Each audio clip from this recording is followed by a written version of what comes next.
क्या होता है इसकी डायरेक्शन आप बोलते हो अप, मैग्नीट्यूड वाइज पॉजिटिवली ऊपर तक जाती है, मैक्सिमम तक जाती है, वापस से जीरो आती है, फिर आप बोलते हो नेगेटिव जाती है, फिर maximum. But that is happening at such a very high speed कि हमको पता नहीं चलता। अदरवाइज आप बोलोगे अगर आप अपने बल्ब की तरफ देखोगे, लाइट बल्ब की तरफ अगर देखोगे, सो दैट इज बेसिकली वो जल रहा है, बुझ रहा है, जल रहा है, बुझ रहा है। But that is happening continuously चल रहा है। ध्यान रखना आपका जो बल्ब है that is not glowing continuously, but that is happening at a very high speed, right. आप बोलते हो लगभग वो 1 सेकेंड में 100 बार जलता या बुझता है। 1 सेकेंड में 100 बार जल या बुझ रहा है।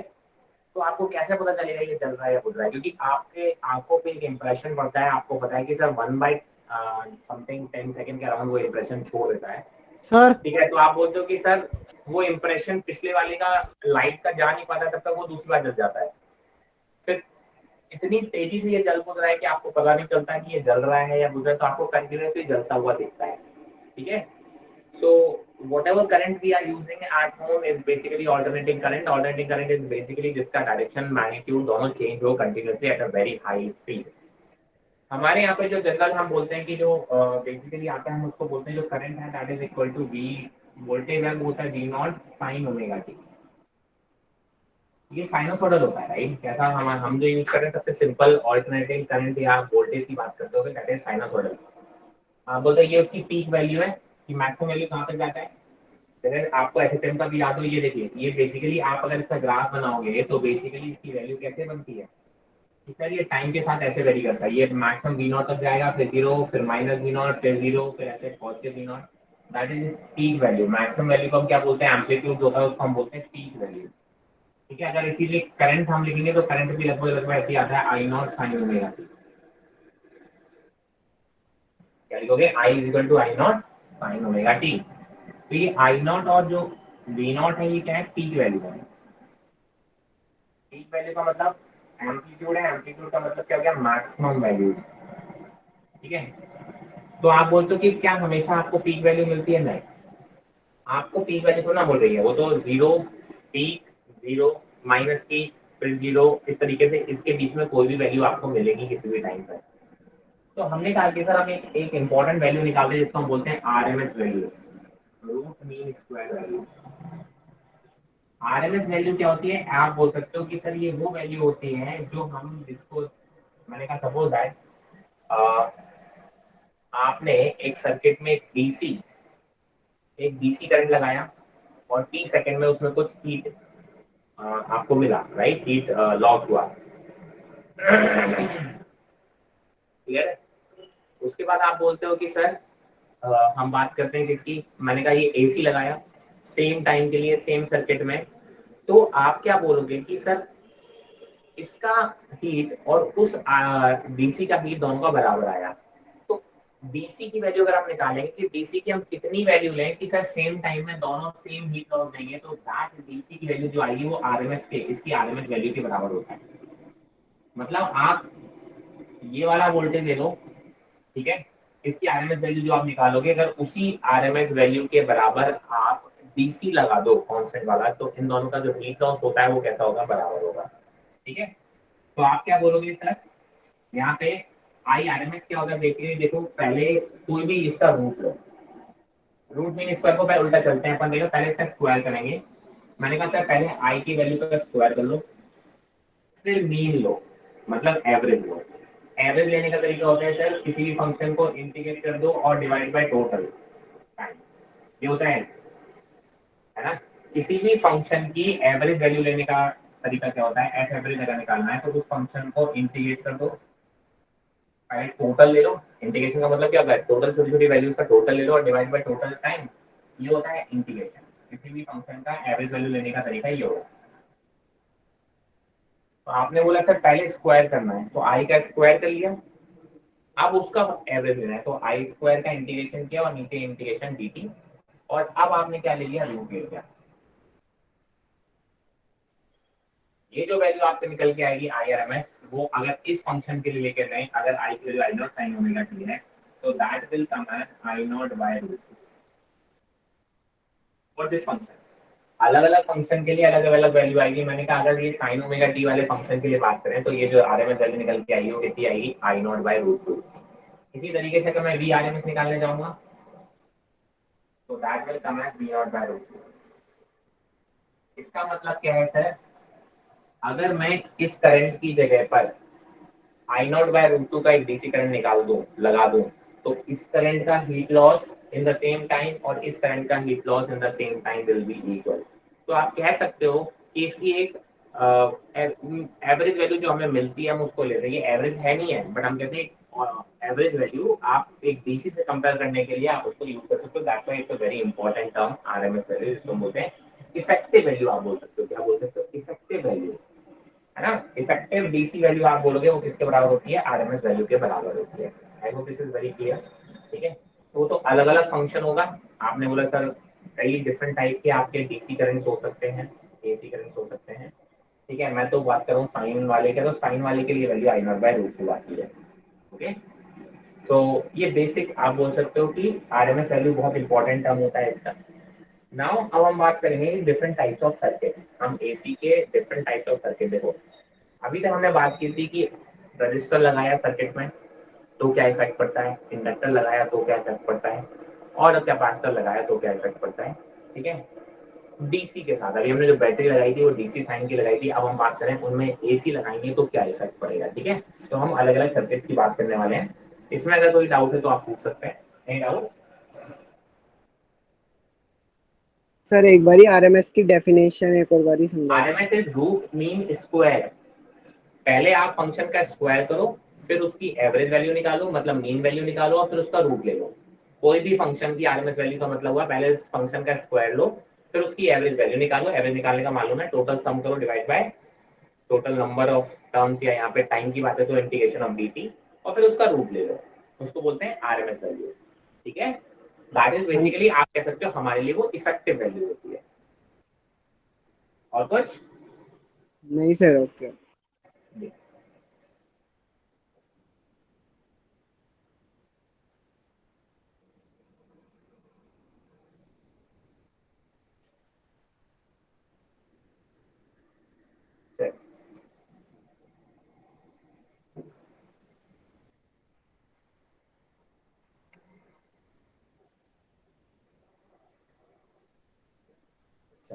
Now we are going to talk about different types of circuits. तो अब हम बात करेंगे पहले प्योर रजिस्टिव सर्किट।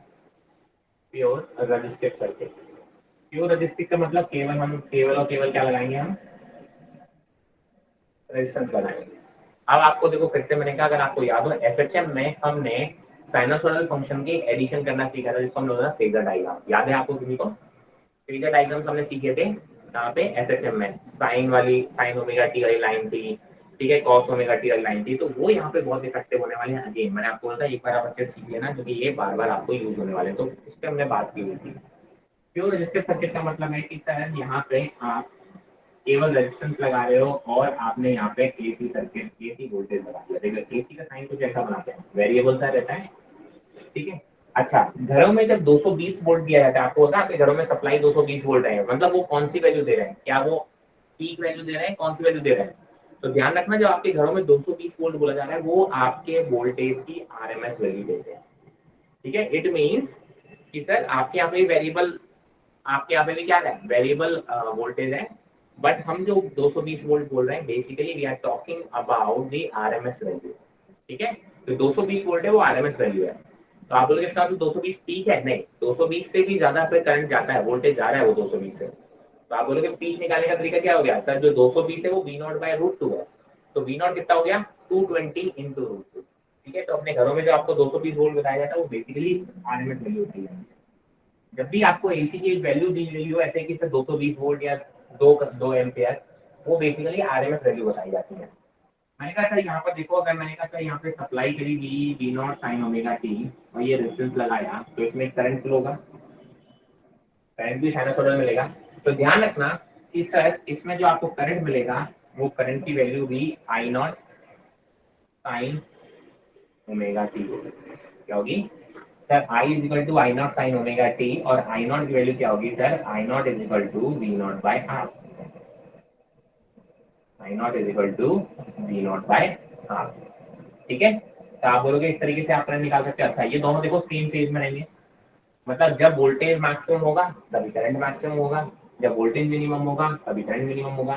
तो आप बोलते हो कि सर यहाँ पे अगर आप वोल्टेज की बात करोगे तो भी आपको ऐसे ही, यही आपका वोल्टेज का ग्राफ बनेगा टाइम का, और यही आपका किसका बनेगा सर, यही आपकी वैल्यू ऊपर नीचे हो सकती है, बट आप बोलोगे यही ग्राफ बनेगा करंट का।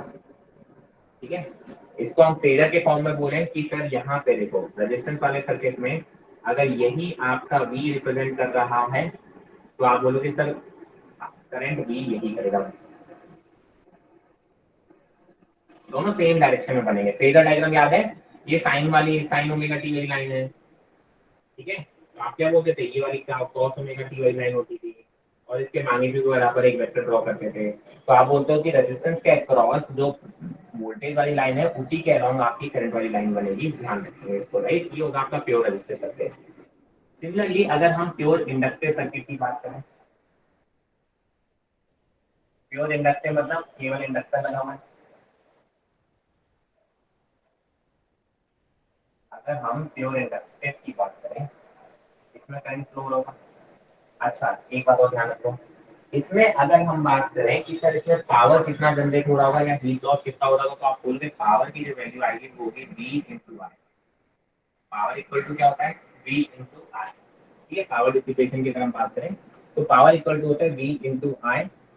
और अगर मैं एवरेज पावर निकालने जाऊं तो बेसिकली आप ऐसा भी कह सकते हो V not sine omega t और I naught sine omega T.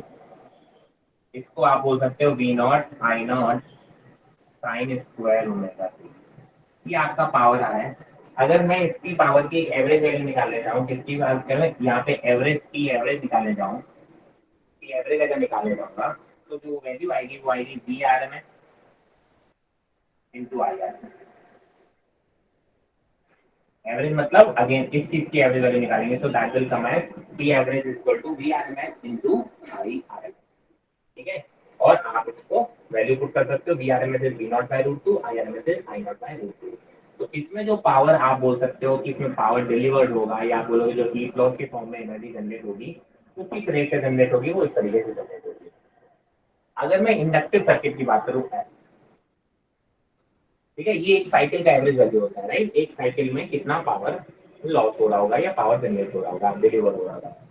यहाँ पे अगर आप बोलोगे v equal to V naught sine omega t अगर सप्लाई किया गया है तो यहाँ पे ध्यान रखना आई नॉट, आई जो मिलेगा वो मिलेगा आई नॉट। ठीक है, यहाँ पे आप बोलोगे sign omega T minus five. ठीक है, इसका मतलब क्या होगा कि इंडक्टर के केस में जो करंट है वो 90 डिग्री फेज उल्टा चलता है, 90 डिग्री फेज पीछे चलता है, लैग करता है। ठीक है, आप बोलते हो अगर इनका फेजर ड्रॉ करने जाओ, ठीक है, मैंने कहा इसका एक रिएक्टेंस, ये तो एल हुआ इंडक्टर, इसकी एक रेजिस्टिव वैल्यू निकालने जाएगा, ये रेजिस्टेंस जैसी वैल्यू देखो, एल की अगर यूनिट निकालोगे तो ये एल होती है हेनरी। ठीक है, क्या होगा हेनरी। मैं इसकी रेजिस्टेंस जैसी अगर हम बात करें, रेजिस्टेंस रेजिस्टिव प्रॉपर्टी निकालने जाऊं तो जो रेजिस्टेंस होता है उसको हम बोलते हैं reactance. This reactance is equal to omega into L. Omega यहाँ पे क्या है सर, ये जो फ्रीक्वेंसी है, एंगुलर फ्रीक्वेंसी इसको बोलते हैं। ठीक है, ये जो एंगुलर फ्रीक्वेंसी है वो है अप्लाइड वोल्टेज की। तो आप बोलोगे रिएक्टेंस, रिएक्टेंस वैल्यू कितनी आएगी, तो आप बोलोगे जो रिएक्टेंस होगा वो ओम में मेजर होगा। मतलब आप ये कह सकते हो कि जो इंडक्टर की रेजिस्टेंस जैसी प्रॉपर्टी जो होती है उसको हम बोलते हैं रिएक्टेंस। एंड आप बोलते हैं इंडक्टिव रिएक्टेंस बोल रहे हो यहाँ पे इंडक्टर की वजह से, तो उसको इंडक्टिव रिएक्टेंस बोल देते हैं। तो एक्सएल की वैल्यू होती है ओमेगा इंटू एल। ठीक है, तो यहाँ पे अगर मैं बोलूँ आई नॉट कितना होगा तो आप बोलोगे I naught B naught by X L. I naught is equal to V naught by X L, या फिर आप बोल सकते हो वी नॉट बाय ओमेगा। ठीक है, यहाँ पे आप ध्यान रखो, ग्राफ अगर हम बनाएंगे फेजर याद है, आप बोलोगे ये होगी साइन ओमेगा टी वाली लाइन, अगर मान लो इसको हो गया, किसी को भी आप एक रेफरेंस दे सकते हो। तो आप बोलते हो अगर मैंने ये बी को यहाँ पे रिप्रेजेंट किया तो जो आई है वो यहाँ रिप्रेजेंट होगा। ठीक है, क्योंकि आई आपका जो है वो बी से 90 डिग्री पीछे है, आई प्लस 90 डिग्री क्या आ जाएगा, बी मिलेगा, राइट। आपको पता है वोल्टेज 90 डिग्री आगे है, तो अगर ये आई है तो आई से प्लस 90 डिग्री कर दोगे तो क्या हो जाएगा, आप बोलोगे सर बी मिल जाएगा। तो आपने बोला इस वाली लाइन को आपने रेफरेंस क्या ले लिया, sign omega T minus pi by 2 ले लिया, इसको रेफरेंस ले लिया। तो सर ये लाइन कितनी हो जाएगी, इस लाइन से प्लस 90 डिग्री एंगल पे, तो ये कितने हो जाएगी, साइन ओमेगा टी हो जाएगी। ठीक है, तो यहाँ पे आप ध्यान रखना कि सर पोटेंशियल लीड करता है और आई लैग करता है। मैंने कहा याद रखने के लिए आप ध्यान रखना, आईपीएल काफी फेमस है इंडिया में। ठीक है, इसको आप ऐसे बोल सकते हो कि इंडक्टर में, इंडक्टर पोटेंशियल लीड, इंडक्टर में पोटेंशियल लीड करता है, कैपेसिटर में भी आप देखोगे लैग करेगा, तो आप बोलोगे आईपीएल का मतलब क्या हो जाएगा, इंडक्टर में पोटेंशियल लीड करेगा। ठीक है, और यहाँ पे पावर लॉस कितना आएगा, average power loss will be 0। Inductor में कोई भी पावर लॉस नहीं होता ओवर अ साइकिल। आप बोलोगे पहले हाफ साइकिल, कुछ साइकिल में ये चार्ज होगा, मतलब ये पूरी एनर्जी यहाँ पे स्टोर कर लेगा। अगली हाफ साइकिल में जब ये नेगेटिव हाफ साइकिल में जाओगे तो आप बोलोगे ये एनर्जी को क्या कर देगा, ड्रेन आउट कर देगा, वापस से ये सप्लाई को भेज देगा। तो ओवर अ साइकिल आप बोलते हो इंडक्टर में कोई भी पावर लॉस नहीं होता। ठीक है, रेजिस्टेंस में पावर लॉस होता है, केवल ध्यान रखना, ना इंडक्टर में पावर लॉस होगा ना ही कैपेसिटर में पावर लॉस होगा। पावर लॉस या हीट लॉस जिसको आप बोलते हो, that will happen only in resistance. ठीक है,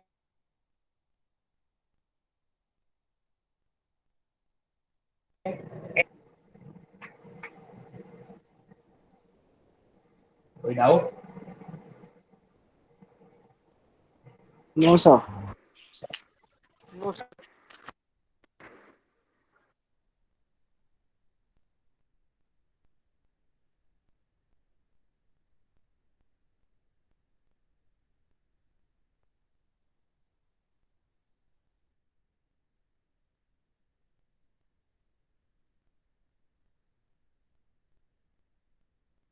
now we are going to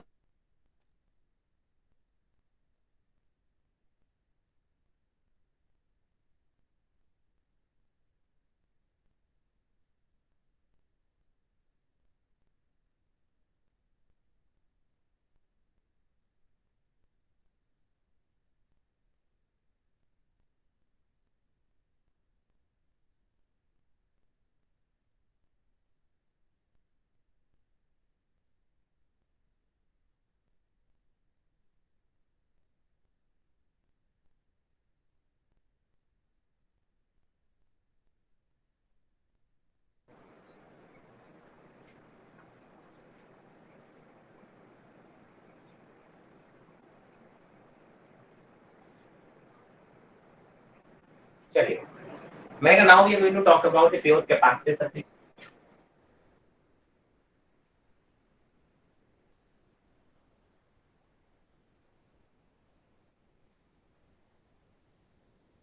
केवल कैपेसिटर अगर आपने लगा दिया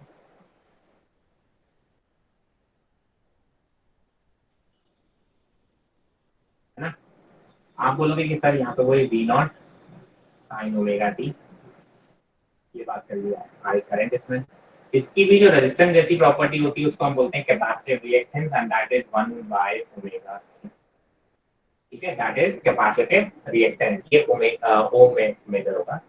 अगर ये v equal to V naught sine omega है तो यहाँ पे आप बोलोगे I is equal to I naught sine omega t plus pi by 2।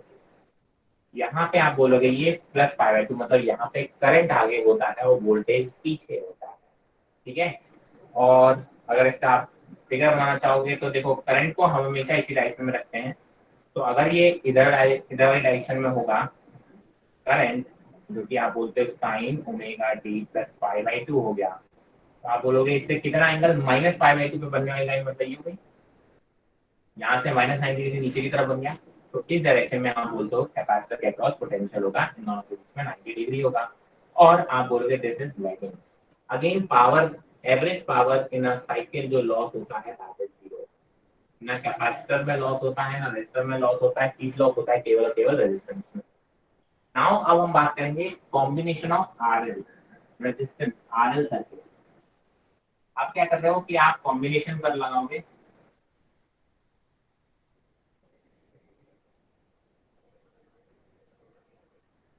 V equal to V naught find out करना है। ये R है और ये L है, ठीक है। अब करंट आप बोलोगे कितना।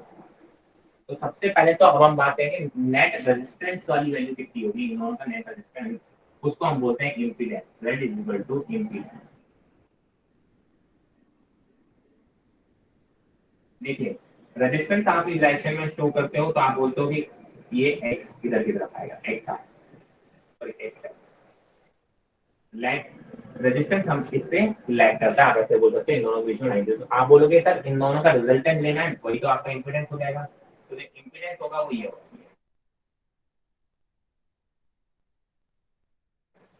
होगा Z, और यहाँ से आप Z की वैल्यू निकालोगे, so that will be equal to R square plus XL square, R square plus XL square, ठीक है।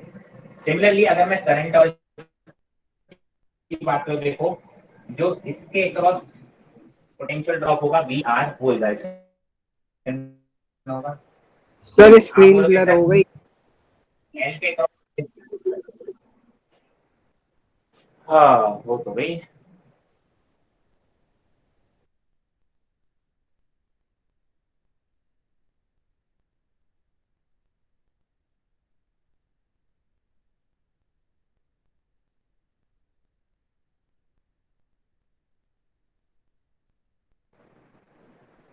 चलिए।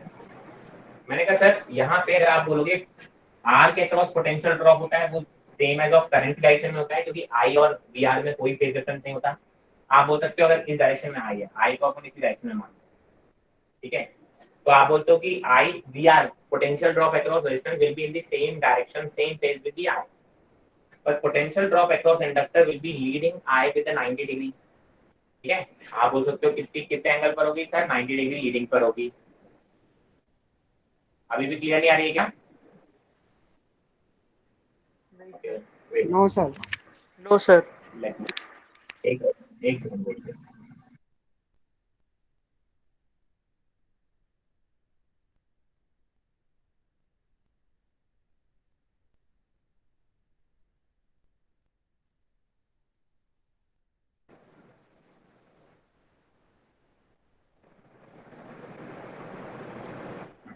Now it should be clear right.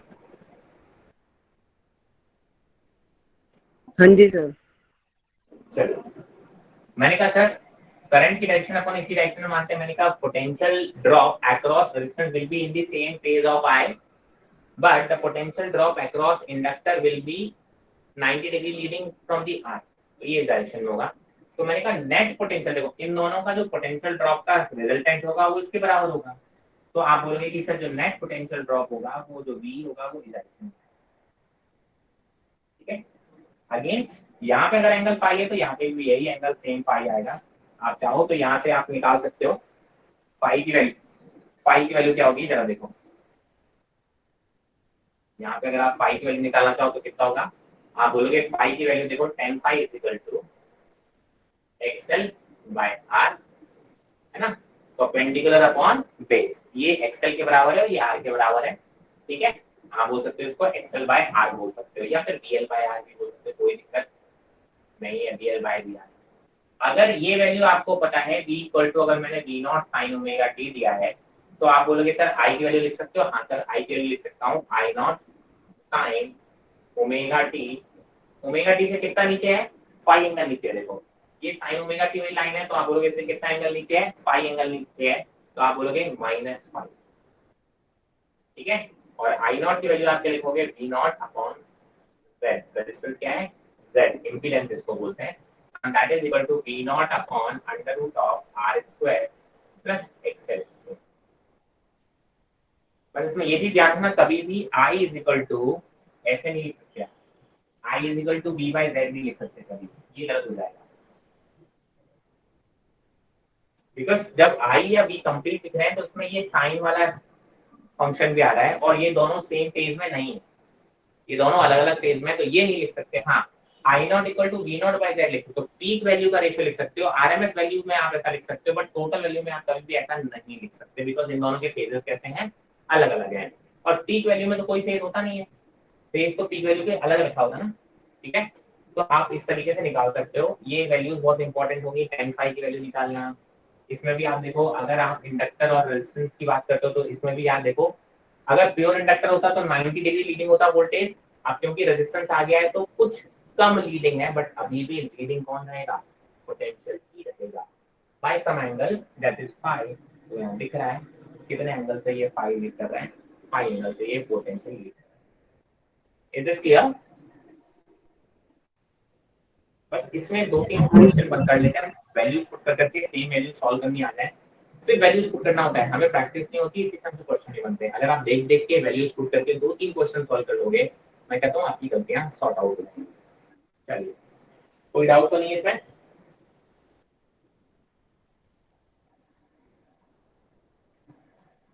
No sir. आगे बढ़े। हमने कहा now the next topic is, आप बात करेंगे आरसी सर्किट।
चलिए, now we are going to talk about RC circuit. मतलब रेजिस्टेंस के साथ साथ आप कौन लगा हुआ, कैपेसिटेंस लगा हुआ,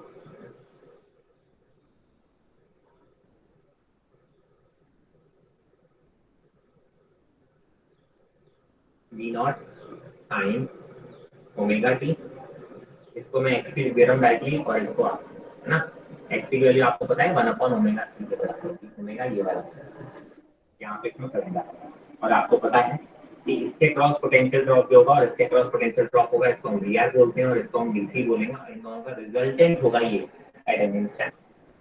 ठीक है, आपको पता है कि सर जो वीआर होगा, ठीक है, वो वीआर आई के डायरेक्शन में होगा, आई की डायरेक्शन को हमेशा यही होता है, तो ये वीआर होगा, और यहाँ पे जो वीसी होगा, वीआर को ऊपर लिख देते हैं, और जो वीसी होगा वो नीचे गिर जाएगा, क्योंकि आई की डायरेक्शन इज दिस। तो वीसी क्यों? क्योंकि सर आपको पता है कि इसमें पोटेंशियल लैग करता है, 90 डिग्री पीछे होता है करंट से। आप बोलते हैं इन दोनों का जो रिजल्टेंट आएगा वो resultant is direction, this is your V, आपने अगर इसको V naught sine omega T बोल रखा है, ये एंगल फाई है, जेड की वैल्यू अगेन आप कैसे लोगे, under root of X C square plus R square. ठीक है, उसी तरीके से इम्पीडेंस अभी भी आप वही आएगा, क्योंकि आप बोलोगे एक्स सी की वैल्यू इधर की तरफ रहेगी और आर की वैल्यू ऐसे रहेगी और इम्पीडेंस किधर रहेगा इधर, और ये एंगल कितना रहेगा फाई, आपको पता है यहाँ से टेन, टेन फाई की वैल्यू जो आएगी वो आएगी आपकी परपेंडिकुलर, मतलब एक्स सी बाय आर या फिर V C by D are.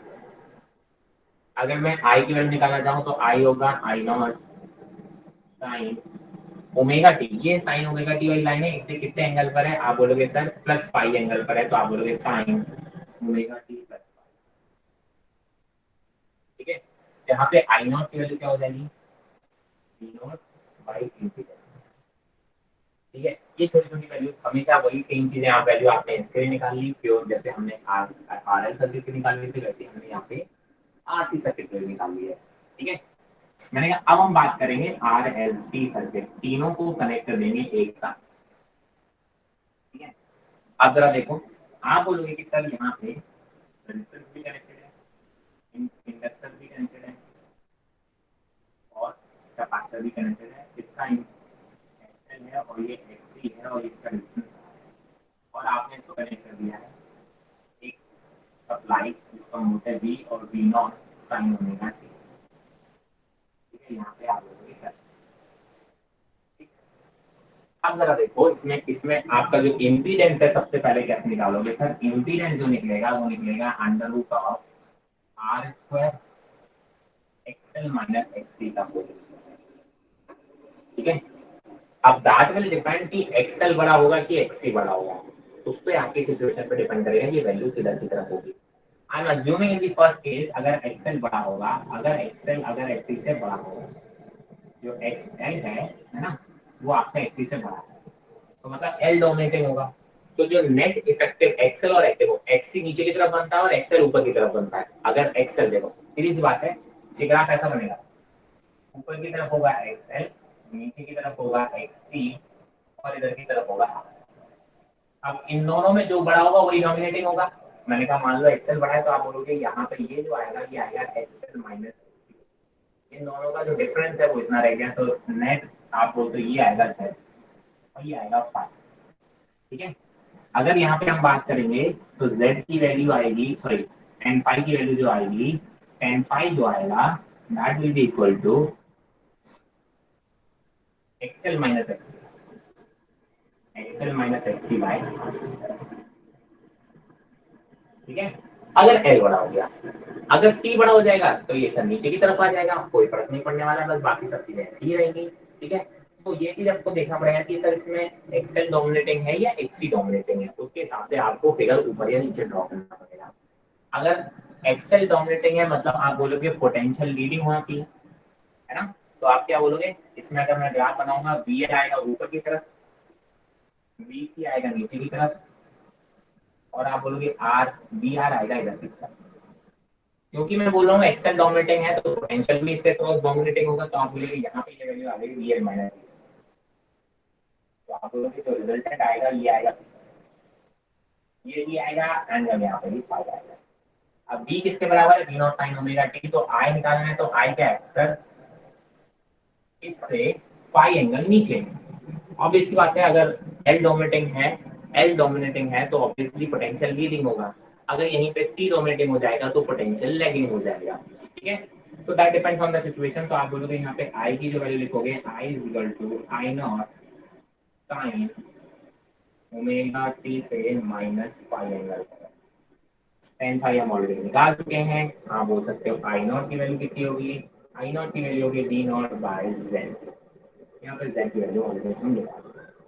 तो ये तो बातें हुई आरएलसी सर्किट में, क्या बातें हुई आरएलसी सर्किट में। ठीक है,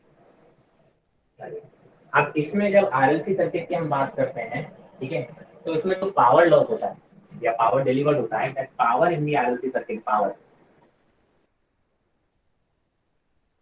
ठीक है, इसमें जो पावर डिलीवर्ड होता है that is equal to V RMS I RMS cos five, है ना। cos फाइव तो हम यहाँ से बड़े आराम से निकाल सकते हैं, cos फाइव इक्वल टू होता है base upon hypotenuse, base is R hypotenuse Z, तो यहाँ से अगर आपको cos फाइव चाहिए होगा तो cos फाइव हो जाता है बेस अपॉन हाइपोटेन्यूज। ठीक है, P equal to B R M S I R M S cos five. ठीक है, देखो P के दो कंपोनेंट है, एक cos फाइव वाला कंपोनेंट होगा, एक sin फाइव वाला कंपोनेंट होगा। जो इफेक्टिव लॉस करा रहा है वो ये करा रहा है B R M S I R M S cos five. इसीलिए जो साइन फाइव वाला जो आपका कंपोनेंट है उसको हम बोलते हैं वॉटलेस, है ना। जैसे आई आर एम एस यहाँ पे जो हम बोलते हैं I R M S sine five, इसको हम बोलते हैं वॉटलेस। मतलब ये वाला जो कंपोनेंट है करंट का वो आपका कोई भी पावर में रोल प्ले नहीं करता, इसलिए उसको हमने बोल दिया वॉटलेस। ठीक है, जो भी आपका कंपोनेंट है वो I R M S cos five is responsible for the power loss.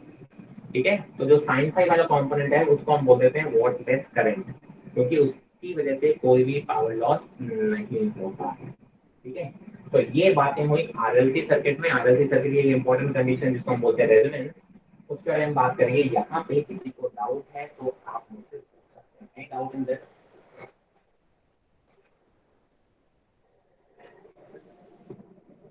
Guys any doubts? No sir.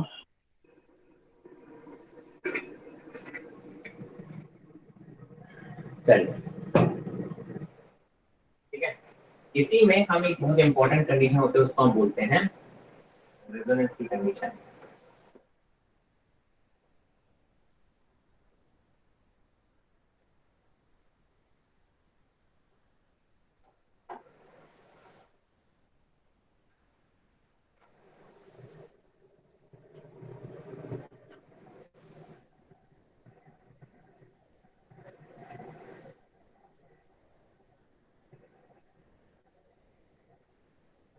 आप बोलते हो कि जब कभी ये डोमिनेटिंग होगा कभी ये डोमिनेटिंग होगा। मैंने कहा सर जब दोनों ही बराबर हो जाएं, XL is equal to XC, अगर ये दोनों बराबर हो जाएंगे तो आप क्या बोलोगे कि सर इस कंडीशन को हम बोलते हैं रेजोनेंस कंडीशन। इस कंडीशन को हम क्या बोलेंगे, रेजोनेंस कंडीशन बोलेंगे। क्योंकि इस कंडीशन में अगर आप बोलो कि z की वैल्यू कैसी होगी, मैक्सिमम होगी, and that is equal to R, because ये टर्म जीरो हो जाएगा एक्सएल माइनस एक्ससी, तो आप बोलोगे z की वैल्यू कितनी हो जाएगी। इसमें जो पावर लॉस होगा वो भी, या पावर डिलीवर्ड भी होगा वो भी कैसा होगा, मैक्सिमम होगा। कितना होगा, पावर मैक्सिमम होगा, that is equal to V R M S into I R M S. Sir ये पावर लॉस तो प्योर रेजिस्टिव सर्किट में होगा, क्योंकि सर अब ये सर्किट प्योर रेजिस्टिव ही जैसा तो रह गया। अगर आपने बोला sorry XL is equal to XC था, अगर ये दोनों बराबर हो गए तो ये एक दूसरे को कैंसिल आउट कर रहे हैं ना, एक्सएल एक्ससी को कैंसिल आउट करेगा तो सिर्फ रेजिस्टिव सर्किट बचेगा। तो भाई साहब पावर लॉस भी तो रेजिस्टिव जैसे ही रहेगा। आपने बोला कॉस पाई, देखो कितना होता है, कॉस पाई होता है, आपने ऑलरेडी निकाला था आर बाय जेड, और जेड की वैल्यू आर के बराबर है तो आर अपॉन आर हो गया, मतलब वन हो गया, और उस केस में ये वैल्यू वन होती है, मतलब मैक्सिमम होती है कॉस पाई की वैल्यू। ठीक है, तो इस कंडीशन को आप बोलते हो कि सर रेजोनेंस कंडीशन। जब आप बोलोगे एक्सएल और एक्ससी बराबर हो जाए, लेकिन ध्यान रखना एल और सी बराबर नहीं हो रहे हैं, एक्सएल एंड एक्ससी बराबर हो रहे हैं। ठीक है, गलती से आप ये मत सोचना कि सर एल और सी बराबर हो जाए। ठीक है, आप बोलोगे ऐसा अगर होगा तो आप बोलोगे मतलब omega L is equal to one by omega C हो जाए। ठीक है, इसका मतलब ये होगा ना एक्सएल और एक्ससी अगर बराबर हुए तो मतलब omega L equal to one by omega C हो जाएगा। तो यहाँ से आप निकालोगे जो ओमेगा की वैल्यू आएगी वो आएगी one by under root of L C. इसको हम बोलते हैं रेजोनेंट फ्रिक्वेंसी। ठीक है, इसको हम क्या बोलते हैं, रेजोनेंट फ्रिक्वेंसी बोल देते हैं। क्या बोलेंगे, रेजोनेंट।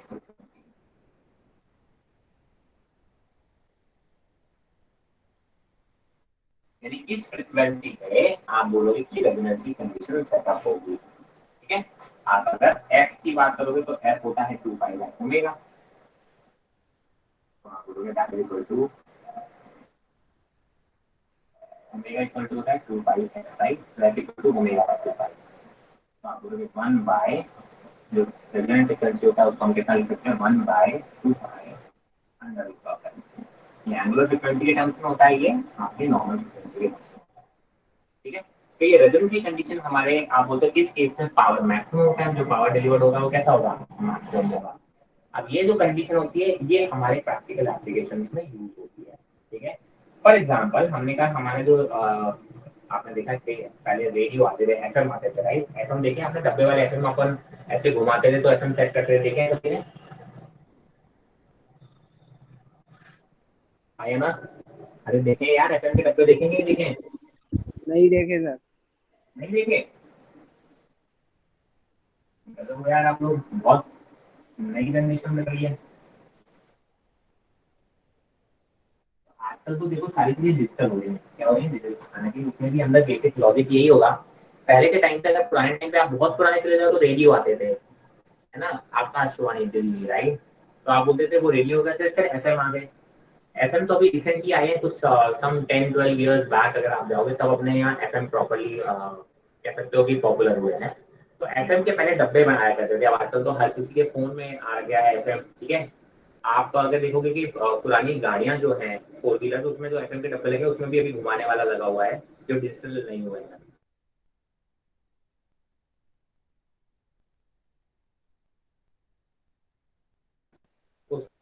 ब्लर हुआ है, just wait for few seconds.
Clear है ये बात? तो मैंने कहा उसमें क्या होता था, जो आपका डिवाइस होता था जो एफएम वाला, उसमें क्या एक आरएलसी सर्किट लगा होता था अंदर। ठीक है, अब देखो आप फ्रिक्वेंसी को कम ज्यादा करोगे तो ये वाली कंडीशन सेटिस्फाई होगी और कभी नहीं होगी। तो बोलते थे अलग अलग फ्रिक्वेंसी, तो उसमें बेसिकली कैपेसिटर की वैल्यू को हम वेरी करते थे। तो कैपेसिटर की वैल्यू वेरी करने से क्या होता था, आप बोलोगे अगर कैपेसिटर की वैल्यू वेरी करोगे तो रेजोनेंट फ्रिक्वेंसी की वैल्यू चेंज होगी। ठीक है, तो कैपेसिटर की वैल्यू चेंज करने से जो भी फ्रिक्वेंसी के करस्पॉन्डिंग रेजोनेंस आ जाता था, वही वाली फ्रिक्वेंसी का जो आप साउंड आ रहा है ना, जो जिस फ्रिक्वेंसी पे एफएम आ रहा है, उसी फ्रिक्वेंसी वाला जो सिग्नल है उसको उसमें पास होने दिया गया है। तो केवल आपको वही वाला सिग्नल सुनाई देता था, बाकी सारे ब्लॉक हो जाते थे। ठीक है, आप कैपेसिटर को और चेंज करोगे तो फिर से फ्रीक्वेंसी चेंज हो जाएगी, तो पुराना वाला डिस्कार्ड हो जाएगा, नया सिग्नल जिसके साथ रेजोनेंस हो रहा होगा वो वाला सिग्नल आपको मिल जाए। तो कम्युनिकेशन में इस आरएलसी सर्किट का काफी यूज होता था। ठीक है, कम्युनिकेशन में क्या होता था, इस आरएलसी सर्किट का बहुत यूज होता था। आज भी होता है, मतलब पहले तो मतलब हम इफेक्टिवली आपको दिखा सकते थे कि हाँ ऐसे होता है। ठीक है, तो आप बोलोगे सर इसमें एक टर्म डिफाइन होता है, अगर एक ग्राफ बनाए तो देखो होता क्या था कि सर कोई भी सिग्नल है ना, जिसके लिए आप बोलते हो कि आई आरएमएस वैल्यू मैक्सिमम होगी, यहाँ पे अलग अलग फ्रिक्वेंसी की बात करते थे। तो आप क्या बोलते थे, अगर आप फ्रिक्वेंसी को बढ़ाते हो एक पर्टिकुलर फ्रिक्वेंसी पे आई वैल्यू बढ़ती है और फिर ये डिक्रीज हो जाती है। ठीक है, तो आप बोलोगे ये वो फ्रिक्वेंसी है जिसके लिए इस आप बोलते हो रेजोनेंस होता है, आई अचानक से बढ़ती है और उसके अलावा आप जैसी फ्रिक्वेंसी कम ज्यादा करते हो तो आई की वैल्यू डिक्रीज हो जाती है। तो ये जितना शार्प होगा उतना आप बोलते हो कि इफेक्टिवली वैल्यू आपकी मिलेगी। आप चाहते हो कि 93 पॉइंट व्हाटएवर इट इज, कोई 92.7, राइट? 92.7 फ्रीक्वेंसी है, मतलब 92.7 पे तो एकदम पीक मिले उसकी, और 92.8 पे वो ऑलमोस्ट जीरो हो जाए ना। मैं नहीं चाहता कि 92.8 पे वो सिग्नल आता रहे। तो आप क्या चाहते हो कि यार ये जैसे ही 92.7 हो एकदम से पीक मिले और 92.8 पे ये जीरो हो जाए। देखो एग्जैक्टली जीरो तो नहीं होता है। आज भी आप जब डिजिटल में भी सिग्नल को आप बढ़ाते घटाते हो, 92.7 पे एकदम पीक आ रहा होगा तो 92.8 पे उसका ब्लर नॉइस आने लगता है, लेकिन क्लियरली जीरो नहीं होता। हो सकता है 92.9 पे जीरो हो जाए। तो आप चाहते हो कि कितना कम से कम फ्रीक्वेंसी में ये वैल्यू मैक्सिमम से जीरो आ जाएगी, आप बोलते हो यानी उतनी ही बैंडविड्थ कैसी होगी, कम होगी। हम चाहते हैं कम से कम बैंडविड्थ रखें अपनी, ये पीक उतनी क्या होना चाहिए, ये पीक जितनी शार्प होगी उतना हमारा सर्किट उतना ही ज्यादा अच्छा होगा। ठीक है, तो आप बोलते हो कि ज्यादा शार्प मतलब ज्यादा बेटर, शार्प मतलब बेटर।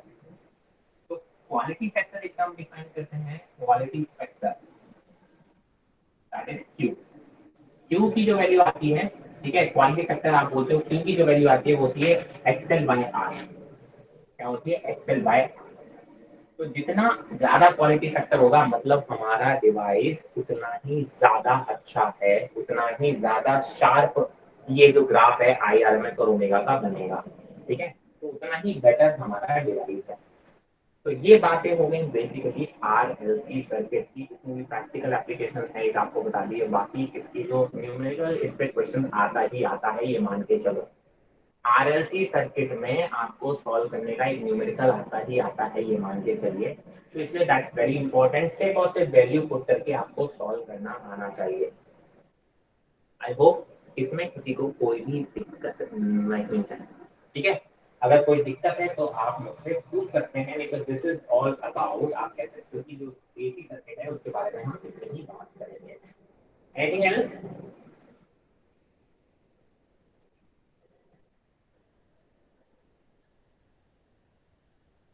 No sir. हाँ यार, नो सर। चलिए बहुत अच्छी बात है।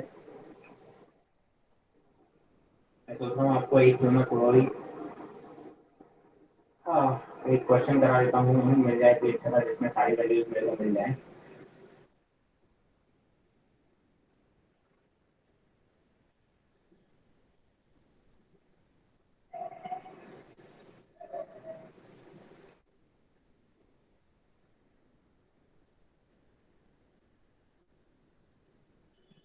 चलो एक क्वेश्चन देखो मैं करा देता हूँ।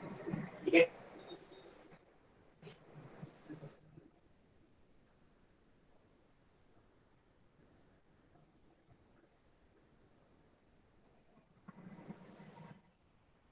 क्लियर आ रही है इसकी? एक क्वेश्चन देखो, नोट करो, इसमें थोड़ा सा अच्छे से सुनना। इन एन आरएलसी सर्किट, एक आरएलसी सर्किट है, उसमें एक एसी वोल्टेज सोर्स को मैंने कनेक्ट किया है, ठीक है। जब उसने बताया कि एल को मैं रिमूव कर देता हूँ, when L is removed from the circuit, इसकी ब्लर हो रही है, लेट मी रिकनेक्ट वंस।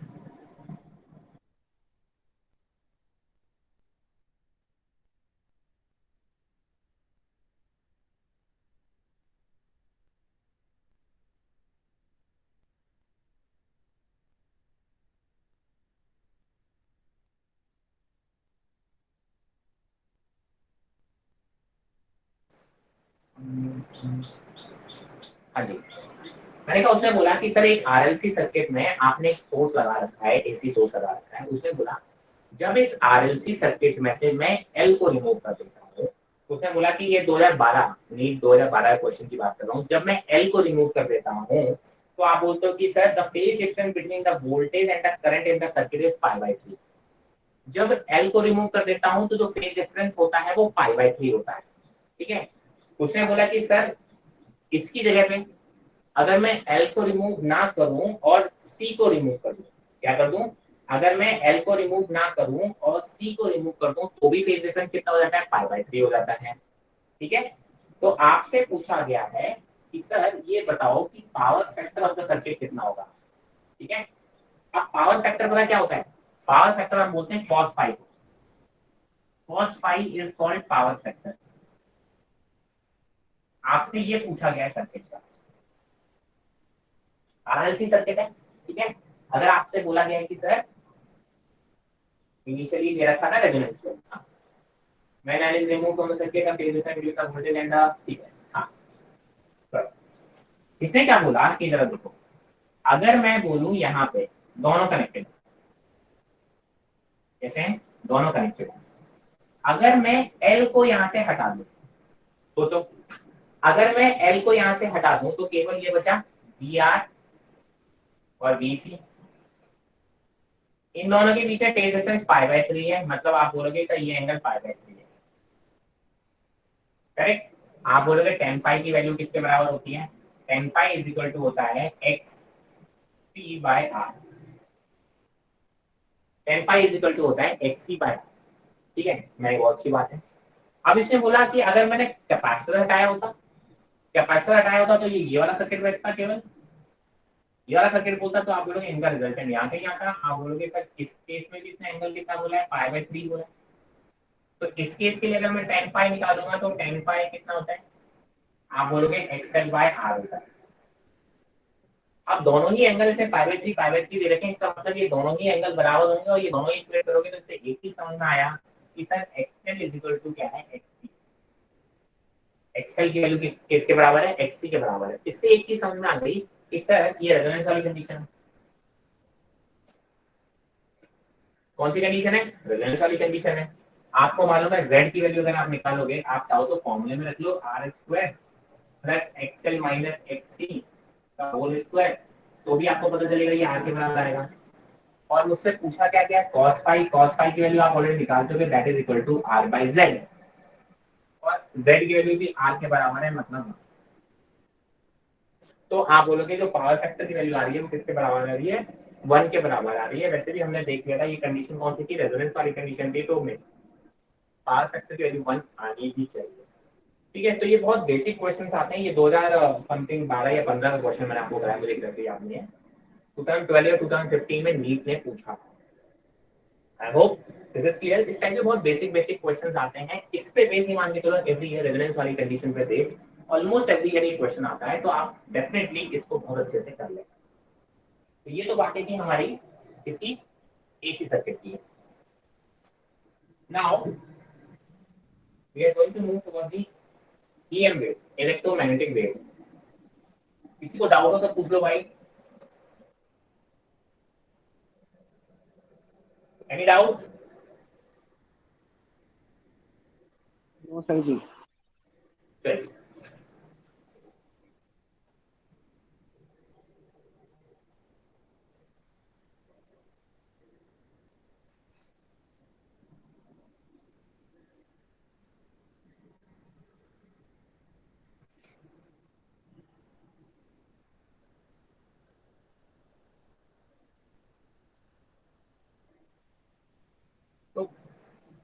ये एसी के बारे में बात की थी हमने. Now we are going to talk about electromagnetic.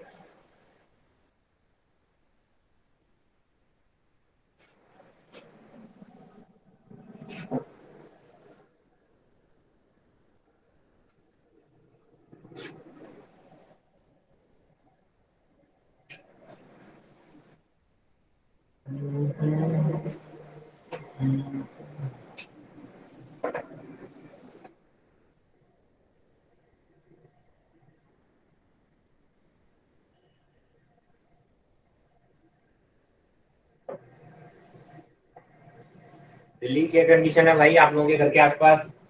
Is it improving anything? somehow it's improving or not? बहुत बुरी हालत है. कहाँ से हो आप, किस जगह से, किस लोकेशन से बोल रहे हो आप? सर शादरा.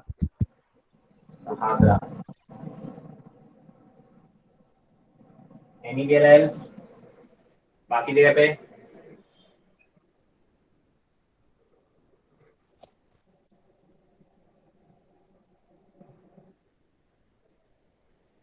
कहीं पे किसी को कोई अगर बोलना चाहे दिल्ली में कोई कहीं ऐसी लोकेशन हो जहाँ पे बोलता है सर यहाँ पे तो इट्स ओके है, ओके ही है, बहुत अच्छी तो नहीं होगी कहीं पर भी, बट सर ठीक है, इतना ज्यादा कोई टेंशन वाली नहीं है, चीजें इंप्रूव हो रही हैं, ऐसा कहीं पे? सर मेरे यहाँ बहुत जाती है. क्या क्या बोल रहे हो तुम्हारे यहाँ पे? लाइट बहुत जाती लाइट बहुत जाती है?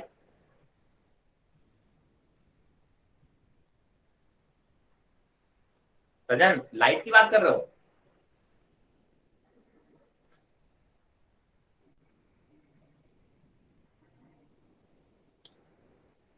लगता है लाइट चली गई इसकी, गायब हो गया ये. हाँ भाई बाकी लोग, और कोई लोकेशन से हो जहाँ पे लोगों को लग रहा है कि it's getting improve? By the way, I'm talking about this COVID-19, right? I'm not talking about the light, बिजली, पानी, सड़क. हाँ, nowhere it's improving. Aditi, Aditi क्या बोलना चाहिए? माय माय मतलब मेरा, मतलब कंडीशन इज इम्प्रूविंग और गेटिंग डिटोरिएट. चलो क्या, तो basically Aditi wants to say something. Mine is improving. मेरे नेबर में पॉजिटिव मिला है. नेबर में तो पॉजिटिव आजकल हर किसी के मिलता है दिल्ली में. Aditi, where are you from? Aditi, where is Aditi from? Sadiq Nagar. तो यार स्टेशन बनाया करो यार, मेट्रो स्टेशन. सादिक नगर कहाँ पड़ता है ये?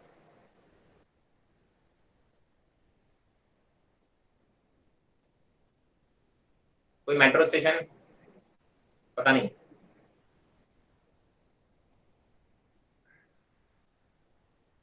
चलो कोई बात नहीं.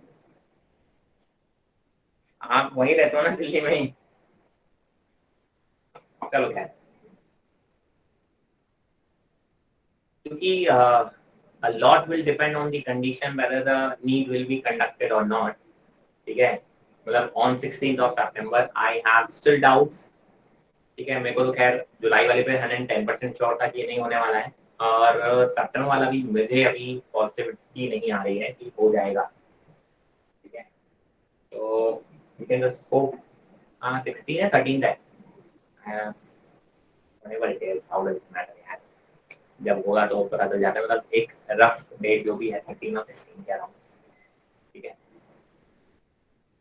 ये एक बार कंफर्म करना. I guess I 16, maybe it is on 13, मेरी दिमाग में हेड में 16 डेट है इसलिए बोल रहा हूँ. whatever it is, मतलब basically I am feeling that it is not getting conducted on that particular day, because until unless the condition will be improved throughout the India, which is not getting improved, right? It's getting worse day by day. ठीक है, अगर आप देखेंगे we are now reaching 40,000 cases on an average per day, so it's a very कह सकते हो कि worrisome situation है. And in this situation I am pretty much doubtful about this need to be happened on 13th or 16th whatever September. ठीक है, बस मैं यही कहूँगा प्रैक्टिस करना स्टार्ट कर दो. बस प्रैक्टिस प्रैक्टिस प्रैक्टिस. बहुत टाइम मिल रहा है आपको, ऑब्वियसली जिन्होंने साल 12 दिया उनके लिए बोल रहा हूँ, उन लोगों को बहुत टाइम मिल रहा है, इट्स अ गोल्डन अपॉर्चुनिटी, सो उस अपॉर्चुनिटी को यूज करो। क्लास 2 बजे तक है बेटा योगिता, ठीक है। और अगर मेरा मन किया कोई टॉपिक अगर बंद हुआ तो उसको बोला ना 2 बजे तक क्लास है बेटा, 2 बजे के बाद नहीं उसको खींचूंगा मैं क्लास को। चलो डेट कब तक है? आज आज तो 20 जुलाई है ना।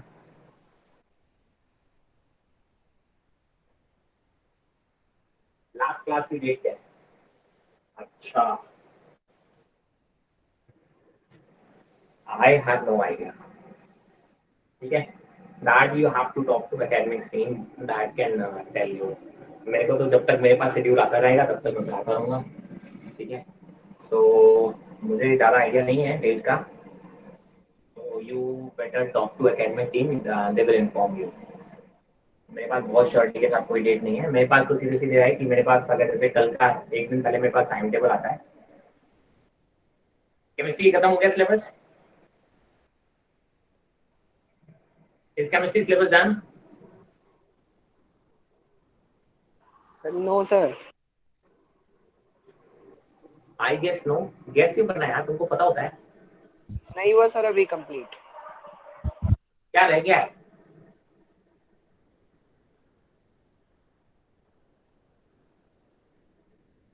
लास्ट क्लास में क्या पढ़ाया था?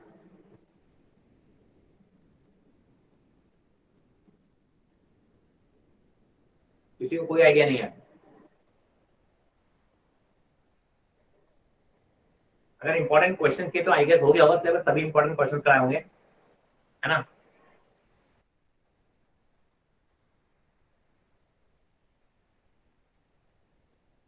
That means chemistry syllabus is done, right?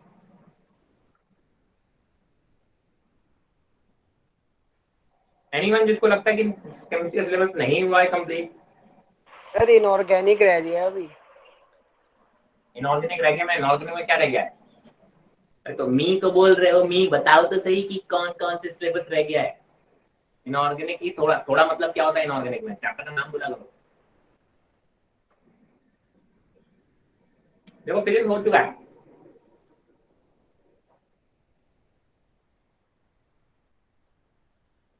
याद सर करने सर वाला है, याद रख लेना। सर क्वेश्चन के थ्रू मतलब थोड़ा थोड़ा समझा दिया था। तो ऐसे ही होता है यार, इनऑर्गेनिक और कैसे कराएंगे? इनऑर्गेनिक तो ऐसे होता है, क्वेश्चन के थ्रू ही कराते हैं। आपको लर्न करने वाला है केमिस्ट्री की, तो क्या कहते हैं, वो उठाइए एनसीईआरटी, और जितने भी P block, D block, F block जो भी हैं वो सारे कर डालिए अच्छे से पढ़ लीजिए, क्वेश्चंस के फॉर्म में उससे क्वेश्चंस कर लिए, दैट्स इट। ऐसा कुछ है नहीं कि उसमें बहुत ज्यादा एक्सप्लेनेबल वाला है, ठीक है। Physics is done, right? Physics में कुछ भी नहीं बचा है? कुछ बचा है क्या फिजिक्स में? सर ऑप्टिक्स रह रही है। ऑप्टिक्स क्या है यार, सामने मेरे को मिरर में इमेज दिख रही है, यही ऑप्टिक्स है यार, खत्म बात। चलो ऑप्टिक्स करा दूंगा तो तुम मान लो खत्म हो जाएगा। हाँ जी सर। ये कौन था, किसने बोला थी सर?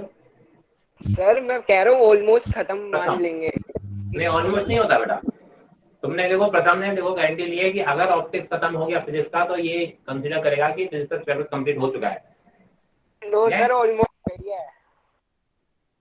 बात से पलटो नहीं यार, ब्राह्मण की जबान है, ब्राह्मण की जबान पे टिके रहो। चलो खैर देखिए भाई, मोर और लेस खत्म हो चुका है।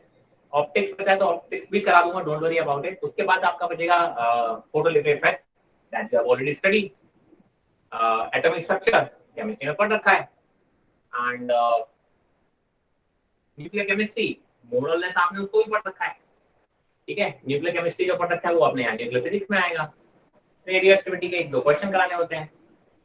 सेमीकंडक्टर थ्योरेटिकल है, उठा के पढ़ लेना। आपको ट्रांजिस्टर वगैरह भी नहीं आएंगे आपके में, जहाँ तक है आपके सिलेबस में इस साल मेरे हिसाब से ट्रांजिस्टर नहीं आने चाहिए, तो हम क्यों उतना परेशान हो, हमें तो सिर्फ सेमीकंडक्टर पढ़ने हैं बस, ठीक है। तो ये सब तो एक चैप्टर है। आप देखो एटॉमिक स्ट्रक्चर को तो मुझे रिवाइज कराना लगता है, मुझे मेरे हिसाब से it's not worth, because atomic structure आप लोगों ने बहुत अच्छे से पढ़ रखा है केमिस्ट्री में, उससे कम ही पढ़ा जाता है फिजिक्स में, ठीक है।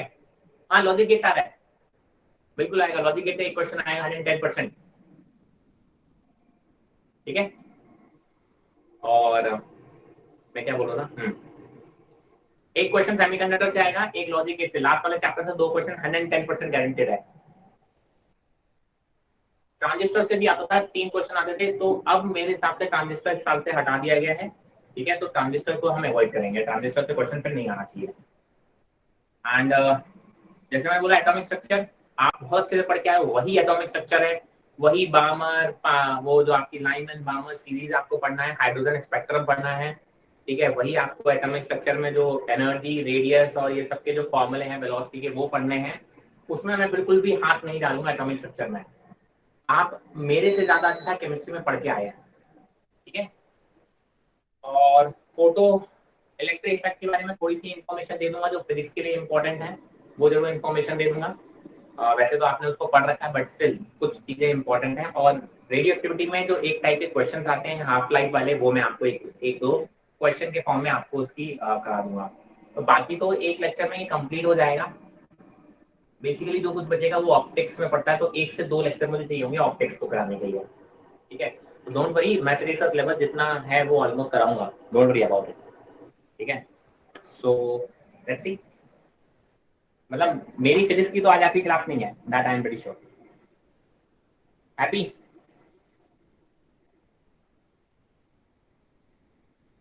ठीक है, तो मैं ऐसे बीच में नहीं छोड़ रहा हूँ, डोंट वरी, है ना। सारा सिलेबस होगा, भाई मेरे साथ में सभी का सिलेबस होगा, ऐसा कोई भी नहीं होगा जो सिलेबस छोड़ देगा। कुछ ना कुछ आपको उसका सॉल्यूशन जरूर देके जाएगा, ऐसा नहीं है कि वो छोड़ के चला जाएगा एकदम, तो डोंट वरी अबाउट इट, उसी से बस जमे रहिए। Now we will talk about EM waves.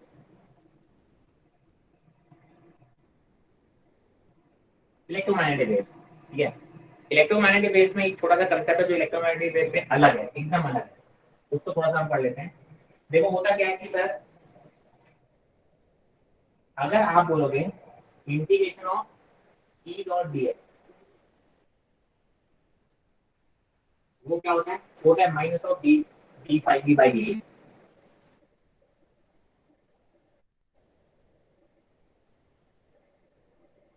ठीक है। इसको हम बोलते हैं, देखो ये बेसिकली कुछ नहीं है, ई डॉट डी एल क्या होता है, पोटेंशियल डिफरेंस यानी ईएमएफ। ये चीज हम पढ़ चुके हैं, जो इंड्यूस ईएमएफ होता है that is equal to minus of D five by D T, कौन सा, मैग्नेटिक फ्लक्स का जो रेट ऑफ चेंज होता है, राइट। तो ये चीज तो हमको पता है। आप बोलते हैं दूसरा, आप एक चीज और पढ़ी हुई है, B dot d L, Ampere's circuit law जो पढ़ा था, ठीक है, उसमें आपने पढ़ा था mu naught I. Ampere circuit law में आपने पढ़ा था P dot d equal to mu naught I. बाद में एक चीज की रिक्वायरमेंट आई, तो उसमें बोला गया, मैक्सवेल ने बोला कि यार दिस इज इनकम्प्लीट। क्या बोला उसने, सर दिस इज इनकम्प्लीट। इसने बोला इसमें एक टर्म और आएगा that is equal to mu naught times of D five by D T, ठीक है। आप बोलोगे एप्सिलॉन नॉट आएगा, सॉरी, म्यू नॉट आई और mu naught into epsilon naught. देखिए ये मैग्नेटिक फ्लक्स है और ये इलेक्ट्रिक फ्लक्स है, तो यहाँ से एक चीज समझ में आ रही है कि देखिए electric field can be created by magnetic flux and the magnetic field can be created by the rate of change of electric flux, ठीक है। तो इससे ये चीज समझ में आया कि जब भी आप बोल सकते हो कि एक इलेक्ट्रिक फील्ड को वेरी कराओगे तो मैग्नेटिक फील्ड मिलेगा, इलेक्ट्रिक फ्लक्स को वेरी कराओगे तो मैग्नेटिक फील्ड मिलेगा, और अगर मैग्नेटिक फ्लक्स को वेरी कराओगे तो इलेक्ट्रिक फील्ड मिलेगा, मतलब ये इंटरचेंजेबल है, ठीक है। तो आप बोलते हो ये जो वैल्यू है, देखो ये हो गया म्यू नॉट आई, और इसको भी अगर हम कंडक्शन, इसको हम बोल देते हैं आई डी, इसको हम क्या बोल देते हैं आई डी। तो अगर मैं इसको ऐसे लिखना चाहूँ तो मैं लिख देता हूँ mu naught I C plus mu naught I D. ये आई सी होता है कंडक्शन करंट, आईसी होता है conduction current,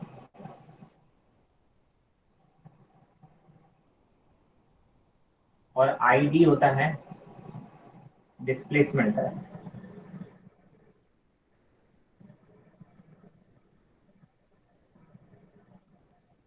and that is equal to epsilon naught times of d5 t by dt, ठीक है। आप तो ये मान के चलो, आपको अगर क्वेश्चन आएगा इसका तो आपको दोनों की वैल्यू बराबर लेनी है, आपको दोनों की वैल्यू कैसे लेनी है, बराबर लेनी है। कंडक्शन करंट मतलब नॉर्मल करंट जो वाकई में चार्ज फ्लो की वजह से हो रहा है, और डिस्प्लेसमेंट करंट जिसमें कोई चार्ज फ्लो नहीं हो रहा है, इसमें एक इलेक्ट्रिक फ्लक्स वेरी कर रहा है। इलेक्ट्रिक फ्लक्स की वैल्यू को वेरी करने से वहां पे एक जो वैल्यू आ रही है उसको हम डिस्प्लेसमेंट करंट बोले दे रहे हैं। एक्चुअली वहां कोई करंट नहीं, वहां कोई ऐसा कोई चार्ज फ्लो नहीं हो रहा है। यही एग्जाम में जिसपे क्वेश्चन पूछे जाते हैं और आपके लिए बहुत बेसिक क्वेश्चन पूछे जाते हैं, और आपके लिए मान के चलो इन दोनों की वैल्यू बराबर होगी। ठीक है, ये करेक्शन किया था मैक्सवेल ने। ठीक है, तो यहाँ से एक चीज समझ में आया कि सर एक electric field magnetic field create कर सकता है और मैग्नेटिक फील्ड एक इलेक्ट्रिक फील्ड क्रिएट कर सकता है। ठीक है, तो जो इलेक्ट्रोमैग्नेटिक वेव्स हैं, बेसिकली इलेक्ट्रोमैग्नेटिक वेव्स क्या है, इलेक्ट्रिक और मैग्नेटिक फील्ड है, दो परपेंडिकुलर आप बोल सकते हो कि देखिए यहाँ पे आप बोल सकते हो कि ऐसा इस डायरेक्शन में एक इलेक्ट्रिक फील्ड में टाइम वेरिंग इलेक्ट्रिक फील्ड लगाई है ना, और यहाँ पे एक टाइम वेरिंग मैग्नेटिक फील्ड है। टाइम वेरिंग जानते हो, उनका साइनसोइडल होगा, मतलब कांस्टेंट नहीं है, वेरिंग इलेक्ट्रिक फील्ड है। ठीक है, आप बोलते हो कि मान लो ये ऐसे वेरी कर रहा है और ये ऐसे वेरी कर रहा है, तो अगर आप बोलते हो बाई डायरेक्शन में इलेक्ट्रिक फील्ड वेरी कर रहा है, जेड डायरेक्शन में मैग्नेटिक फील्ड वेरी कर रहा है, तो इन दोनों की वजह से एक वेव जनरेट होती है जो कि डायरेक्शन में वेरी, ये वेव इसको हम बोलते हैं ईएम वेव।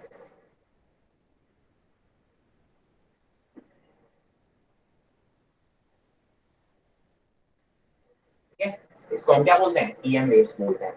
ठीक है, तो आप बोलते हो कि ये हो गई ईएम वेव। जब दो परपेंडिकुलर मैग्नेटिक फील्ड और इलेक्ट्रिक फील्ड वेरी कर रहे होते हैं, तो आप बोलते हो उनके वेरिएशन की वजह से एक वेव जनरेट हो रही है जो कि इन दोनों के परपेंडिकुलर जाएगी। ठीक है, that wave is basically EM wave, उसी को हम बोलते हैं इलेक्ट्रोमैग्नेटिक वेव। अब आप बोलोगे इसका नेचर कैसा होता है, तो देखो सर ट्रांसफर जैसी वेव दिख रही है, आपने जो मैकेनिकल वेव पढ़ी थी उसका ट्रांसफर्स ऐसी तो ड्रॉ होती थी, तो इसलिए हम उसको ट्रांसफर्स नेचर, वैसे देखो इसको कोई मीडियम की रिक्वायरमेंट नहीं होती, that will not require any medium, ये वैक्यूम में भी जनरेट हो सकती है। ठीक है, बट इसका नेचर फिर भी हम बोलते हैं कैसा, ऐसे टाइम वेरिंग जैसा परपेंडिकुलर है, तो आप बोलते हो उसको हम कैसे बोलते हैं, ट्रांसफर वेव या ट्रांसफर नेचर की बोलते हैं। अगर मैं इसकी स्पीड निकालूं, जैसे इसकी स्पीड क्या होती है, स्पीड ऑफ लाइट होती है, अगर मैं वैक्यूम या एयर में निकालूंगा तो जो इसकी स्पीड निकल के आती है वो आती है mu naught half sine of. ठीक, इसमें एयर में या वैक्यूम की बात करोगे, अगर वैक्यूम में अगर आप बात करोगे तो इसकी स्पीड निकल के आती है वो आती है under root of mu naught by F N naught. Mu naught आपको पता है परमेबिलिटी है और ये परमिटिविटी है। अगर किसी मीडियम की बात करोगे, किसी मीडियम में, तो ये वैल्यू आप बोलते हो उस मीडियम की परमेबिलिटी और उस मीडियम की परमिटिविटी से रिप्लेस हो जाती है, ये किसी भी मीडियम के लिए हम बात कर रहे हैं। और इनका जो रेशियो है उसको हम बोलते हैं रिफ्रैक्टिव इंडेक्स, जो कि आप अपना ऑप्टिक्स में पढ़ोगे, that is speed of light in vacuum upon speed of light in any medium. इसी को आप बोलते हो रिफ्रैक्टिव इंडेक्स। क्या बोलते हो, refractive index of the medium, इसको आप क्या बोलते हो, refractive index of the medium. और अगर आप सॉल्व करोगे तो that will become mu R upon epsilon. ठीक है, ये कुछ बातें हो गई यहाँ पे। चलिए, हाँ कोई दिक्कत। अब इसमें देखो इंपॉर्टेंट पॉइंट क्या है कि इलेक्ट्रिक फील्ड और मैग्नेटिक फील्ड हमेशा एक दूसरे के परपेंडिकुलर डायरेक्शन में होंगे, और जो डायरेक्शन होगी ईएम वेव की, ईएम वेव की direction will be in the direction of E cross B. अगर आपसे कोई पूछे कि ईएम वेव की डायरेक्शन जो होगी या direction of EM wave, that will be given by E cross B. ठीक है, आप बोलोगे जो ई क्रॉस बी, ये इलेक्ट्रिक फील्ड का वेक्टर और इन दोनों का क्रॉस प्रोडक्ट लोगे, तो आप बोलोगे जो क्रॉस प्रोडक्ट की डायरेक्शन आएगी वो आपकी वेव की डायरेक्शन आएगी। ठीक है, तो आप यहाँ पर लिख सकते हो direction of E M wave, वो कौन सी होगी, ई ई क्रॉस बी की डायरेक्शन होगी। और अगर आप बोलोगे स्पीड निकालना, अगर आपको इलेक्ट्रिसिटी का माइनस की वेक्टर दे रखा है, ठीक है, चलो इसको सही लिखो।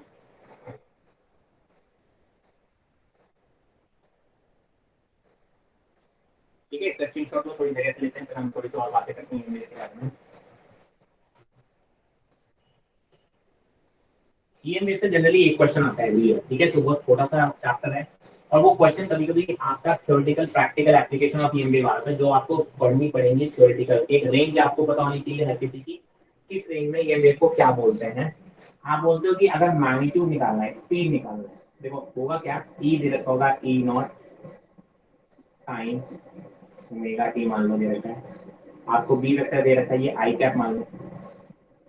ठीक है, आप बोलोगे अगर ये दे रखा है B naught sine omega T J cap, तो जो डायरेक्शन ऑफ लाइट होगी, ये लाइट यहाँ पे देखो ई क्रॉस बी की डायरेक्शन में होगी, तो आप बोलोगे जो वेव होगी ईएम वेव जो जाएगी, ईएम वेव की डायरेक्शन होगी ठीक है, ईएम वेव की डायरेक्शन कितनी होगी, के कैप में होगी। ठीक है, कौन सी डायरेक्शन में जाएगी, ईएम वेव की जो डायरेक्शन होगी वो होगी के कैप में।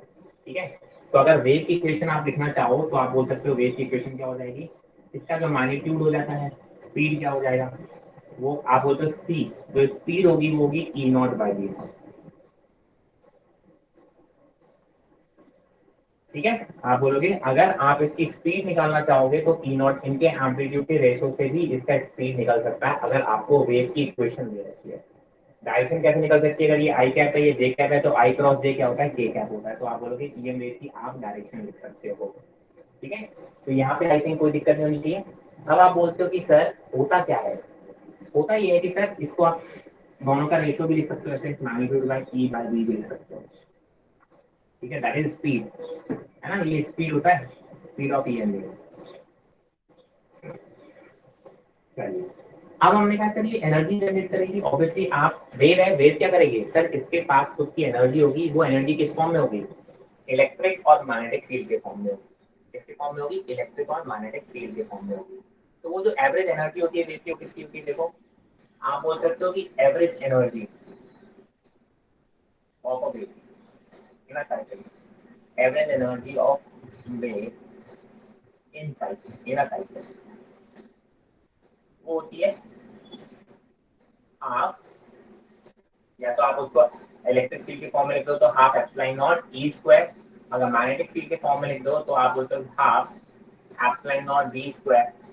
ठीक है, इसको एक्चुअली और भी लिख सकते हो, थोड़ा सा यहाँ पे अलग देखो, ये आपकी टोटल, इसको आप ऐसे लिख सकते हो कि आधा वो इलेक्ट्रिक फील्ड के फॉर्म में होती है प्लस आधा वो मैग्नेटिक फील्ड के फॉर्म में होती है, उसको ऐसे लिख सकते हो। तो that is the average energy, देखो 1/4 epsilon naught E square plus 1/4 epsilon naught V square, ऐसा लिख सकते हो। या फिर आप इसको भी इसी के फॉर्म में लिख सकते हो, तो दोनों को ऐड कर दोगे, ट्वाइस कर दोगे तो ये आ जाएगा। ठीक है, तो ये होगा कि एवरेज इलेक्ट्रिक फील्ड के फॉर्म में एनर्जी कितनी है और एवरेज मैग्नेटिक फील्ड के फॉर्म में एनर्जी कितनी है, वो 1/4 टाइम्स होगा। उन दोनों को जब ऐड करते हो तो टोटल एवरेज एनर्जी आ जाती है। ठीक है, अब आप बोलते हो कि इंटेंसिटी कितनी होती है, इंटेंसिटी,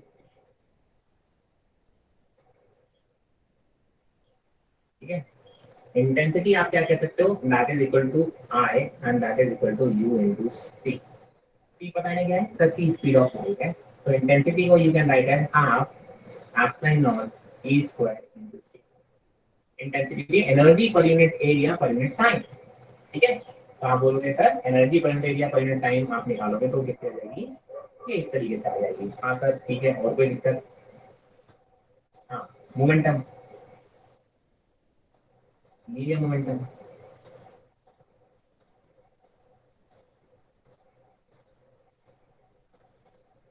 अभी किसी को स्ट्राइक करती है तो कितना लीनियर मोमेंटम आप देखिए, तो that is equal to U by C. ठीक है, आप बोलते हो जब ये लाइट किसी सरफेस को स्ट्राइक करती है तो कितना लीनियर मोमेंटम, एक्चुअली कितना लीनियर मोमेंटम कैरी करके चल रही है, that is equal to U by सी।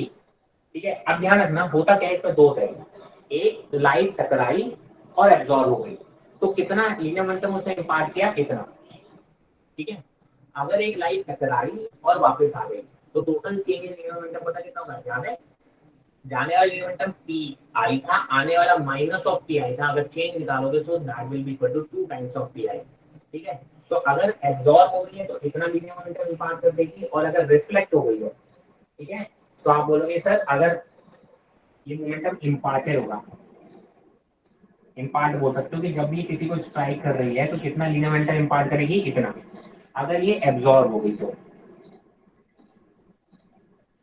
अगर आप बोलते हो कि तो डेल्टा पी निकाल लो उसको, तो आप बोलते हो जो रिफ्लेक्ट होगा वो कितना हो जाएगा, अगर ये रिफ्लेक्ट हुई है तो।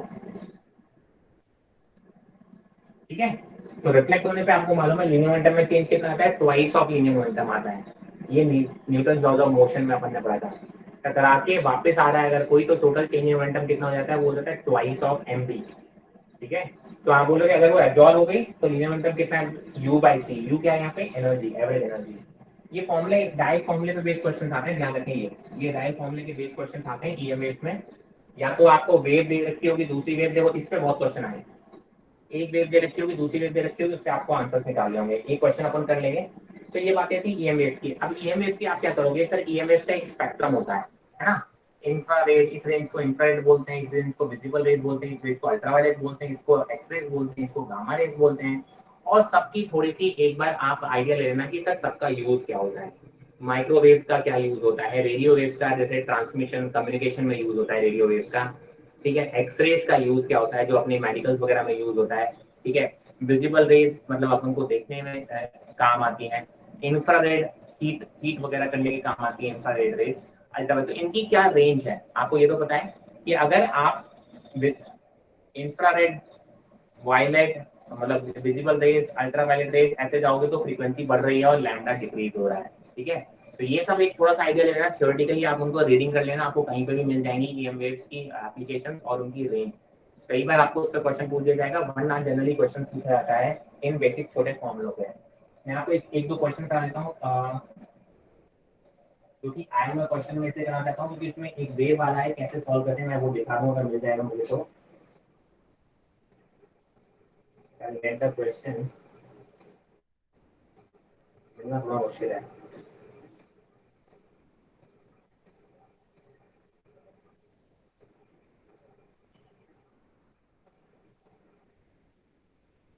तो एक स्क्रीनशॉट ले लो।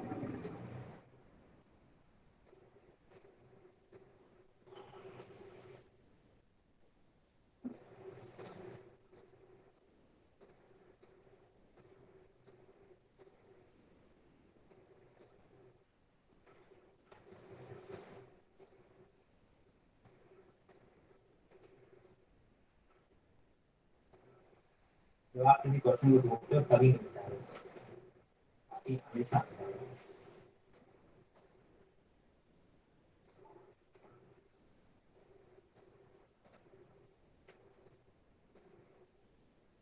चलो आप प्रीवियस क्वेश्चन उठा के देखना, आपको मिल जाएगा, आपको समझ में आ जाएगा क्वेश्चन। ठीक है, एक क्वेश्चन जो मुझे मिला है वो आपको बता रहा हूँ। देखो क्वेश्चन है 2000 का, 2014 का है। उसने बोला कि light energy with an energy flux of 25 into 10 to the power watt per meter square। एक उसने वैल्यू दे रखी है, एनर्जी लाइट एनर्जी फ्लक्स दे रखा है 25 into 10 to the power 4 watt per meter square, है ना। ये वॉट पर मीटर स्क्वायर से आपको समझ में आना चाहिए क्या है, पावर अपॉन एरिया। क्या ये पावर अपॉन एरिया की वैल्यू आपको दे रखी है, जिसको हमने बोल दिया एनर्जी फ्लक्स बोल दिया 25 into 10 to the power watt per meter square falls on a perfectly reflecting surface at normal incidence। ये लाइट रे एक परफेक्टली रिफ्लेक्टिंग सरफेस पर गिर रही है। ठीक है, आप बोलोगे कि sir if the surface area is 15 centimetre square the average force exerted on the surface is. Average force exerted on the surface, देखिए एवरेज फोर्स क्या होता है, फोर्स होता है delta P. Delta P linear momentum upon delta T, ऐसे ही होता है ना। आपने बोला सर यहाँ पे रिफ्लेक्टिंग सरफेस पे गिर रहा है तो लीनियर मोमेंटम कितना आने वाला है ये। ठीक है, अच्छा ये वैल्यू दिख रही है आपको क्या, ये वॉट पर मीटर स्क्वायर, मतलब ये इंटेंसिटी दे रखी है। क्या दे रखी है, ये इंटेंसिटी दे रखी है ना। Power upon area, energy per unit area per unit time, ये क्या है, इंटेंसिटी है बेसिकली। आपको निकालना है कि सर कितना एवरेज फोर्स लगा होगा। तो देखिए इंटेंसिटी से आप चाहो तो एनर्जी निकाल लो, ये एनर्जी है, ये यहाँ से I by C equal to U. तो आप बोलोगे sir I by C is equal to U, और आप बोलोगे डेल्टा पी, डेल्टा पी कितना आ जाएगा, two U by C. Delta P कितना आ जाएगा, टू यू बाई सी। और यहाँ से आप वैल्यू निकाल लोगे। ठीक है, पर सेकेंड में वैल्यू रखनी है तो आप बोलोगे टू यू की वैल्यू रखोगे आई बाई सी, और ये वैल्यूज पुट कर दोगे and you will get the answer. ठीक है, तो आपको एक एवरेज फोर्स आ जाएगा, चेंज इन मोमेंटम आ जाएगा। ठीक है, तो यहाँ से आप क्या कर सकते हो कि सर ये वैल्यूज आप निकाल सकते हो, ये एवरेज फोर्स एक्सर्टेड की थी, तो इसमें आपको पता होना चाहिए कि एवरेज फोर्स क्या होता है, delta P by delta T. तो बेसिकली आपको डेल्टा पर सेकंड चाहिए ना, तो डेल्टा पी निकाल लो। डेल्टा पी क्या आंसर, रिफ्लेक्टिंग सरफेस है, उसने बोला परफेक्टली रिफ्लेक्टिंग सरफेस है, तो डेल्टा पी आएगा टू यू बाई सी। कितना आएगा, टू यू बाई सी आएगा, और आप यहाँ से वैल्यू फाइंड आउट कर सकते हो। ठीक है, ये क्वेश्चन है 2014 का। तो क्वेश्चंस आते हैं इस पे बेसिक डायरेक्टली फॉर्मूले बेस्ड क्वेश्चंस आते हैं ईएमएफ से, और एक question on an average every year आता है, ठीक है। तो अगर आपको ये समझ में आ जाएगा तो आप बेसिकली कर पाएंगे, प्रैक्टिस कर लेना। बहुत से इजी क्वेश्चंस आते हैं ईएमएफ भी, मान लो बहुत स्कोरिंग माना जाता है, बहुत छोटा चैप्टर है, 10-15 मिनट में आप ढंग से इसको रिवाइज कर सकते हो, और एक क्वेश्चन आपको ये देखे जाता है, तो मैं कहता हूँ इसका क्वेश्चन आपसे बनेगा ही बनेगा, चाहे आप कितना भी छोड़ने की कोशिश कर लो, अगर आपने ढंग से इसको पढ़ लिया है। देखो सबसे अच्छी तैयारी करने का तरीका यही होता है कि पीछे आए हुए क्वेश्चंस को अगर आप सॉल्व करने की कोशिश करें, अगर वो आपसे बन रहे हैं, इसका मतलब आपको चैप्टर समझ में आया और आपसे वो क्वेश्चन बन रहे हैं। अगर वो क्वेश्चन नहीं बन रहे हैं तो फिर से चैप्टर को रिवाइज कीजिए। ये नहीं कि बस एक बार सॉल्व किया, सॉल्यूशन देख लिया, है ना, किसी से हिंट ले ली, फिर सॉल्व कर लिया, हो गया। वो क्वेश्चंस मैं कितने बार भी आपसे पूछूं, उस टाइप के क्वेश्चंस आपसे हमेशा सॉल्व हो जाएं। प्रीवियस क्वेश्चंस अगर आपसे सॉल्व हो रहे हैं, आपकी प्रिपरेशन ठीक ठाक अच्छी चल रही है, मतलब आप सिलेक्शंस की भाई पुराने क्वेश्चन अगर हो रहे हैं तो आने वाले क्वेश्चन तो होंगे ही ना, ऐसे ही क्वेश्चन आते हैं आपके लिए, करेक्ट। तो आप हमेशा ध्यान रखिए, अपनी पैरामीटर चेक करने का यही सबसे अच्छा पैरामीटर होता है कि हमेशा पुराने वाले क्वेश्चन को सॉल्व करने की कोशिश करें, ठीक है। चलिए, तो ये तो बातें थी, बहुत छोटे से चैप्टर की हमने बात की थी, जो कि इसको हम बोलते हैं EM waves. Now the next chapter is optics, ठीक है, जिसको हम बोलेंगे रे ऑप्टिक्स। तो ऑप्टिक्स में दो पार्ट होते हैं, एक होता है रे ऑप्टिक्स, एक होता है वेव ऑप्टिक्स। देखो हुआ क्या कि लाइट हुए, हमने बोला पुराने टाइम पे ये लग रहा था कि लाइट किस नेचर की है, पार्टिकल नेचर की है कि वेव नेचर की है, ठीक है। पुराने टाइम पे ये लग रहा था कि लाइट किस नेचर की है, वेव नेचर की या पार्टिकल नेचर की। तो ये हुआ कि सर अगर हमारा, फिर फाइनली ये हुआ था कि यार दोनों ही नेचर के निकले थे। कौन से नेचर के निकले थे? दोनों नेचर के निकले वेव्स, ठीक है। तो अब रे ऑप्टिक्स और वेव ऑप्टिक्स में क्या होता है कि लाइट जिन ऑब्स्टेकल से टकराएगी, अगर वो ऑब्स्टेकल बहुत बड़े हैं, बहुत ज्यादा बड़े हैं, ठीक है, तो आप बोलोगे कि जैसे मिरर से टकरा रही है, मुझसे टकरा रही है, किसी बॉडी से टकरा रही है, तो ऑब्स्टेकल बहुत बड़े हैं। अगर ऑब्स्टेकल बहुत बड़े हैं तो आप वो सब पढ़ोगे, उसमें लाइट को आप एक रे मान के चलोगे, वेव नहीं मानोगे, रे मान के चलोगे, तो उसको इसलिए बोल देते हैं रे ऑप्टिक्स या जियोमेट्रिकल ऑप्टिक्स। मैंने कहा अगर लाइट को आप प्योर वेव की तरह मानेंगे जब आपके ऑब्स्टेकल बहुत छोटे होंगे as compare to the wavelength of the light, मतलब लाइट के वेवलेंथ के कंपैरेबल इतने छोटे, मतलब बहुत छोटे, स्लिट हो गया, स्लिट याद है, एक ब्लेड से एक पेपर को काट दो, उस पेपर के बीच में से जो लाइट निकल के जा रही है, राइट, आपको तो कितना छोटा गैप है उससे निकल के जा रही है। अगर आपके ऑब्स्टेकल्स की जो लेंथ और विड्थ है वो इतनी छोटी होगी, तो आप बोलोगे कि वो चीजें हम पढ़ेंगे वेव ऑप्टिक्स में, जहाँ पे हम लाइट को वेव की तरह लेके चलते हैं। कैसे लेके चलते हैं? वेव की तरह कंसीडर करते हैं। तो आज हम बात करेंगे सबसे पहले रे ऑप्टिक्स की। रे ऑप्टिक्स में सबसे पहले हम बात करते हैं रिफ्लेक्शन की, ठीक है। रिफ्लेक्शन क्या होता है? मैंने कहा सबसे पहले बात है रिफ्लेक्शन ऑन प्लेन मिरर। देखो रिफ्लेक्शन का जो बेसिक लॉ है वो चाहे प्लेन मिरर हो, चाहे स्फेरिकल मिरर हो, चाहे कैसा भी मिरर हो, वो फॉलो होंगे। तो जो लॉज हैं, लॉज ऑफ रिफ्लेक्शन है, जो कि सबसे वैलिड होते हैं, लॉज ऑफ रिफ्लेक्शन वो कौन से हैं?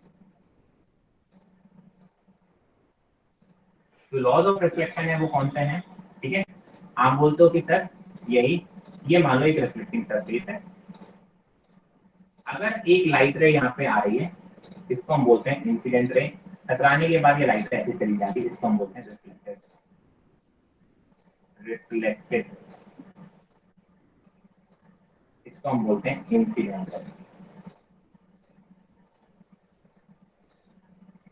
और जिस पॉइंट पे लाइट चल रही है सरफेस पे एक परपेंडिकुलर ड्रॉ बोलते हैं, इसको हम बोलते हैं normal.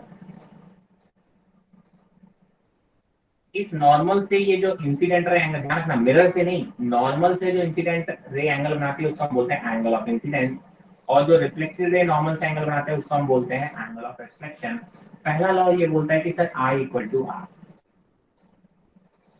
Angle of incidence should be equal to angle of reflection, चाहे सरफेस कैसा भी हो। हम भले यहाँ प्लेन सरफेस की बात कर रहे हैं, चाहे सरफेस कैसा भी हो, ये लॉज वैलिड होते हैं। सेकंड आप बोलते हो कि ये रे और नॉर्मल तीनों एक ही प्लेन में लाइट आएंगे, मतलब आप ये देखो, ऐसा नहीं होगा कि लाइट रे इस प्लेन में आ रही है और यहाँ निकल रही है, ऐसे है ना, ऐसा नहीं हो सकता।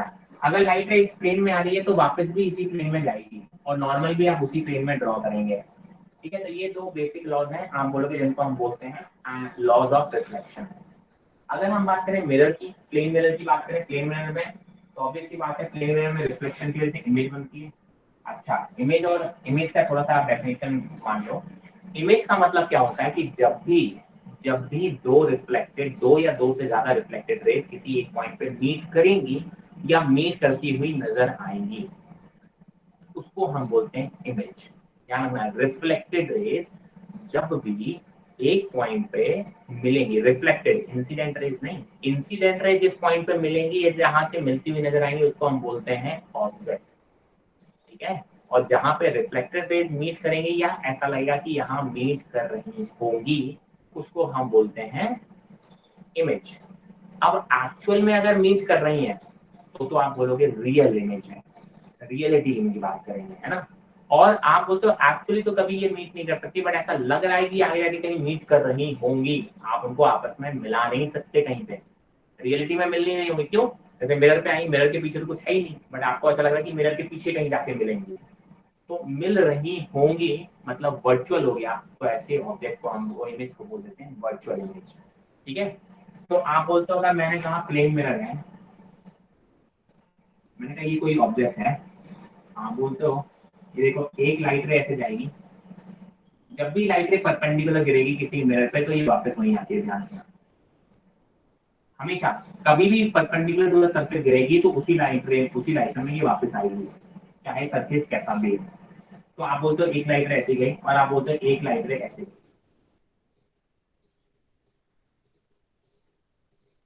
ठीक है, ये इंसिडेंट रही है। आप अगर रिफ्लेक्टेड रे देखो, ये रिफ्लेक्टेड रे को आप आगे ड्रॉ करोगे तो आपको लगेगा ये पीछे कहीं से आ रही है। ये वाली रिफ्लेक्टेड रे को आप आगे ड्रॉ करोगे तो आपको लगेगा ये कहीं पीछे से आ रही है। तो देखो ये वाली रिफ्लेक्टेड रे और ये वाली रिफ्लेक्टेड रे यहाँ मीट होती हुई फील हो रही है, तो आप बोलोगे सर यहाँ पे ये इमेज बनी है। ठीक है, आप बोलोगे एच है तो आप बोलोगे ये भी डैश है, ये ऑब्जेक्ट का साइज है, ये इमेज का साइज है। मैंने कहा ये देखो, हमेशा मिरर से ऑब्जेक्ट की जो डिस्टेंस है वो यू से डिनोट करते हैं, और आप बोलोगे यहाँ से इसकी जो डिस्टेंस है उसको हम v से डिनोट करते हैं। ठीक है, प्लेन मिरर के लिए आप बोलोगे जो h होगा और h डैश होगा वो दोनों बराबर होते हैं, मतलब सेम साइज की इमेज फॉर्म होती है। क्यों फॉर्म होती है? तो देखो ना यार, ये एंगल जो ये ट्राइंगल बन रहा है ना, ये वाला ट्राइंगल और ये वाला ट्राइंगल, ठीक है, ये देखो ये ट्राइंगल जो है वो बेसिकली कॉन्ग्रुएंट ट्राइंगल बनेंगे, तो वैल्यूज इक्वल होनी चाहिए। और आप क्या बोलोगे कि सर यहाँ पे u और v की मैग्नीट्यूड वाइज इक्वल होता है, जितना दूरी ऑब्जेक्ट प्लेन मिरर के आगे रखा है उतना ही दूरी आप बोलते हो इमेज की प्लेन मिरर के पीछे बनेगी। ठीक है, तो ये कुछ और आपने बोला इमेज कैसी होती है, लेटरली इन्वर्टेड होती है। लेटरली इन्वर्टेड मतलब जो लेफ्ट हैंड साइड है वो मिरर में राइट हैंड साइड फील होता है, और जो राइट हैंड साइड है वो मिरर में लेफ्ट हैंड साइड फील होता है, उसको हम बोलते हैं लेटरली इन्वर्टेड। तो ये कुछ प्रॉपर्टीज हैं प्लेन मिरर से रिफ्लेक्शन की या इमेज फॉर्मेशन की। ठीक है, तो ये प्लेन मिरर की बात की, सब आता है, ये सारी बातें आपको बहुत अच्छे से आती है यार, इसमें मुझे ज्यादा कुछ बतानी जरूरत नहीं। बात मैंने कहा कि सर इसमें कुछ चीजें डिफाइन होती हैं। मैंने कहा एंगल ऑफ डेविएशन, चलिए एंगल ऑफ डेविएशन की बात करते हैं अगली स्क्रीन में। इसमें किसी को डाउट है तो पूछ सकते हैं।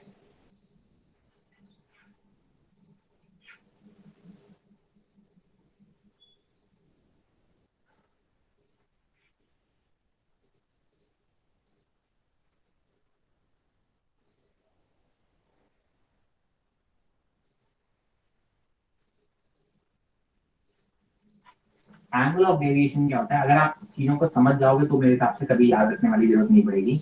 मैंने कहा देखो अगर लाइट रे ऐसे आ रही है, अगर लाइट रे में ये मिरर नहीं होता, ये लाइट रे ऐसे चली जाती, बट एक्चुअली मिरर की वजह से जो लाइट रे है वो बैंड होके जाती है। तो बेसिकली कितने एंगल से ये डेविएट हो गई, इसी को बोलते हैं angle of deviation. Angle of deviation, ठीक है। एक्चुअल पाथ जो था जिसको वो ट्रेस कर रही थी, जिस डायरेक्शन में वो जा रही थी, उससे कितने एंगल से ये डेविएट हो गई अपने ओरिजिनल पाथ से, उसको हम बोलते हैं एंगल ऑफ डेविएशन। आपको पता है कि सर ये जो एंगल है ये अगर थीटा है, एंगल ऑफ इंसिडेंस या हम बोल रहे आई है, तो ये भी आई के बराबर ही होगा रिफ्लेक्शन। तो अगर ये पूरे एंगल की बात करें, ये 180 डिग्री हुआ ये स्ट्रेट लाइन का, इस एंगल में से कितना वैल्यू कम कर दो तो डेविएशन आ गया।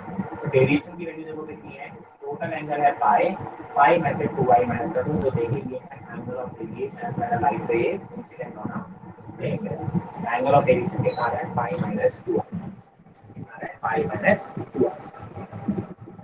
ठीक है, चलिए मैंने कहा अगर एक से ज्यादा दो मिरर रखते हो, ठीक है, अगर आप बोलते हो, चल और भी थोड़ी थोड़ी बातें कर लें। मैंने कहा अगर आपने बोला कि एक से ज्यादा मिरर रखता है, ठीक है,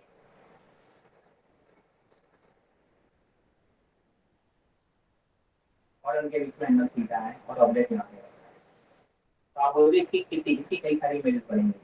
एक मिरर यहाँ पे इमेज बनाएगा, ये वाला मिरर इसको यहाँ इमेज बनाएगा, अब इस इमेज का यहाँ पे एक इमेज बनेगी, ऐसे करके कई सारी इमेजेस बनेंगी। तो आप बोल सकते हो कि नंबर ऑफ इमेजेस कितनी बनेगी। तो आपने बोला कि सर नंबर ऑफ इमेजेस, अगर ये ऑब्जेक्ट सिमेट्रिक रखता है, ऑब्जेक्ट कैसा रखा है, सिमेट्रिक रखा है। सिमेट्रिक का मतलब समझ रहे हो ना कि सर अगर मैं इसको से ज्वाइन करूँ तो ये एंगल और ये एंगल कैसा होगा, इक्वल होगा। अगर ऑब्जेक्ट सिमेट्रिक रखा है तो जो नंबर ऑफ इमेजेस होंगी, नंबर ऑफ इमेजेस इतनी फॉर्म होंगी that will be equal to 360 degree by theta. ये एंगल थीटा दोनों के बीच में, अब number of images will be 360 degree theta by -1। मैंने कहा अगर मैंने कहा ऑब्जेक्ट एसिमेट्रिक रखा है, ऑब्जेक्ट सिमेट्रिक नहीं रखा है, object asymmetric,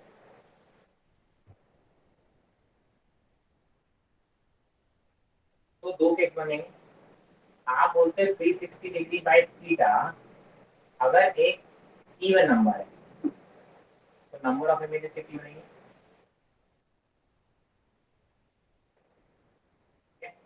number of images कितनी बनेंगी, आप बोलोगे 360 डिग्री बाय थीटा -1। अगर ये ऑड है, अगर ये 360 डिग्री बाय थीटा एक ऑड वैल्यू आ रही है, तो आप बोलोगे नंबर ऑफ इमेजेस कितनी बनेंगी, 360 डिग्री बाय थीटा। एक्चुअली हो क्या रहा है, सिमेट्री से देखिए, अगर सिमेट्री आ रही है या फिर इवन आ रहा है तो भी सिमेट्री आ गई एक तरीके से। तो एक दो इमेजेस हैं वो कोइंसाइड कर जाएंगी, कहाँ कर जाएंगी, तो जो दो इमेजेस हैं वो कोइंसाइड कर जाएंगी इस लाइन पे पीछे कहीं पे, इसकी वजह से एक इमेज बन रही होगी, इसकी वजह से इमेज बन रही होगी, दोनों यही बन जाएंगे, तो आपको एक इमेज कम आएगी जब जब सिमेट्री आएगा। देखो अगर ऑब्जेक्ट सिमेट्रिक रखा है तो एक सिमेट्री की वजह से ऐसी इमेज बननी है, इसलिए आपने यहाँ -1 कर दिया। मैंने कहा अगर ऑब्जेक्ट एसिमेट्रिक रखा हो फिर ये वैल्यू इवन आ गई तो फिर से सिमेट्रिसिटी आ गई कहीं ना कहीं, तो फिर से एक कहीं ना कहीं कोइंसाइड कर जाएगी। अगर ये ऑड हो गया, एसिमेट्रिक है और ऑड हो गया, तो फिर आप बोलोगे कोई भी कोइंसाइड नहीं करेगी and you will get the number of images as 360 degree by theta. Plane mirror basically अगर हम बात करते हैं सही बताएं तो आपके नीट में प्लेन मिरर है ही नहीं, ठीक है, बट प्लेन मिरर की बातें नहीं करोगे, बेसिक डेफिनेशन नहीं पता होगी तो हम स्फेरिकल मिरर पढ़ेंगे कैसे, ठीक है। तो plane mirror is not in your syllabus, है ना, ये उनका सोचना है, भगवान जाने, वो स्फेरिकल मिरर से आपके में सिलेबस स्टार्ट करते हैं। बट प्लेन मिरर की बेसिक इन्फॉर्मेशन तो आपको पता होनी चाहिए, भले क्वेश्चन उससे पूछा जाए या नहीं पूछा जाए, ठीक है। तो हम बात करेंगे स्फेरिकल मिरर्स की। अब स्फेरिकल मिरर्स के पहले आपको कुछ पता होना चाहिए बेसिक कंसेप्ट।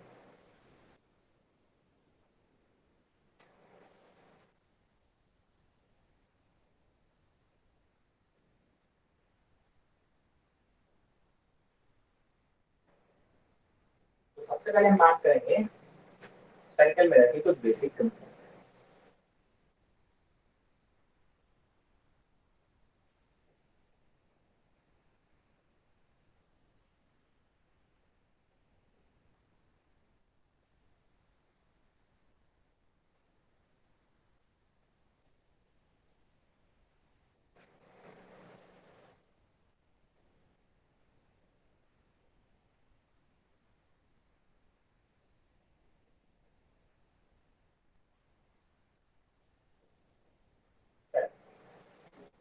स्फेरिकल मिरर की बात करें, देखो होता क्या है,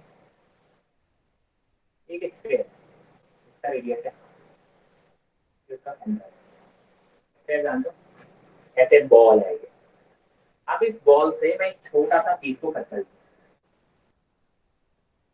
इसको मैं छोटा सा पीस कर दूं, तो आप बोलोगे कि सर ऐसा, अब आप ऐसे देखना, ये ऐसे लाइन नहीं होगी, ये ऐसे सर्कुलर कटोरी टाइप का होगा, कट होके आएगा तो ऐसे कटोरी कटेगी ना, ऐसे स्फेरिकल में एक ऐसे कटोरी टाइप का है ना, ऐसे सर्कुलर प्लेट की तरह, डिस्क की तरह करके आएगा। अब अगर आप उसका आउटर साइड अगर इसको सिल्वर कर देते हो, मतलब तो ये हो जाता है कॉन्केव। और अगर आप इसका ये वाला साइड अगर सिल्वर कर देते हो तो ये बन जाता है कॉन्वेक्स।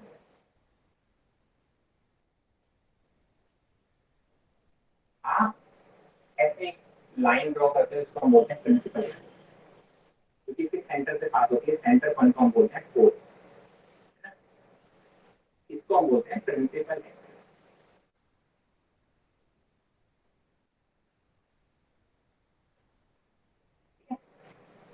अब जिस जिस स्फीयर से ये कटा है उसका जो सेंटर होगा वही इसका सेंटर ऑफ कर्वेचर कहलाता है। मैंने कहा यहाँ पे होगा सेंटर, इसको हम कहते हैं सेंटर ऑफ कर्वेचर। जिस स्फीयर से ये कटा है उसकी बात कर रहा हूँ, उसका सेंटर इसका सेंटर ऑफ कर्वेचर कहलाएगा। इसका भी यहाँ पे सेंटर ऑफ कर्वेचर होगा। आपको पता है सर सेंटर ऑफ कर्वेचर से ये जो डिस्टेंस होगी वो रेडियस ऑफ कर्वेचर होगा। यहाँ से रेडियस होगा तो आप बोलोगे ये जो डिस्टेंस है इसको हम बोलते हैं रेडियस, ठीक है, इसको हम बोलते हैं रेडियस ऑफ कर्वेचर। चलिए और भी बातें देखते हैं। अब हमने कहा कि सर कोई भी पैरेलल रेज, जब भी पैरेलल रेज आ रही हैं वो टकराने के बाद जहां पे इंटरसेक्ट करेंगे रिफ्लेक्ट होने के बाद, पैरेलल रेज इनफाइनाइट जा रही है, जब भी प्रिंसिपल एक्सिस के पैरेलल रेज आके कहीं टकराएंगे उसको हम बोल देते हैं फोकस।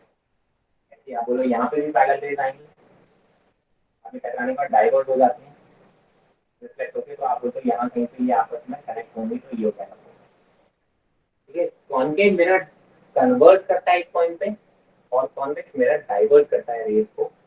ठीक है, आप बोलते हो ये होता है फोकस, और आपको पता है कि यहाँ से लेके यहाँ ये लेंथ होती है फोकल लेंथ, जिसको हम बोलते हैं एफ। एफ को हम क्या बोलते हैं, फोकल लेंथ, और फोकल लेंथ की वैल्यू r/2 के बराबर। फोकल लेंथ की वैल्यू क्या होती है, r/2 के बराबर। ठीक है, अब इसमें कुछ साइन कन्वेंशन भी हम थोड़ा सा ध्यान रखते हैं। साइन कन्वेंशन क्या होते हैं कि अगर आप सारे, पहले तो आपको सारे डिस्टेंस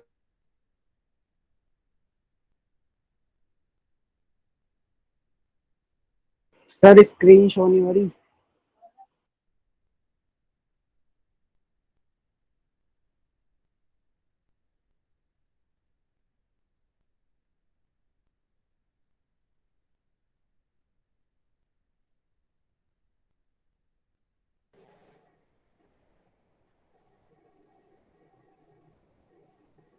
चलिए, am I audible to everyone?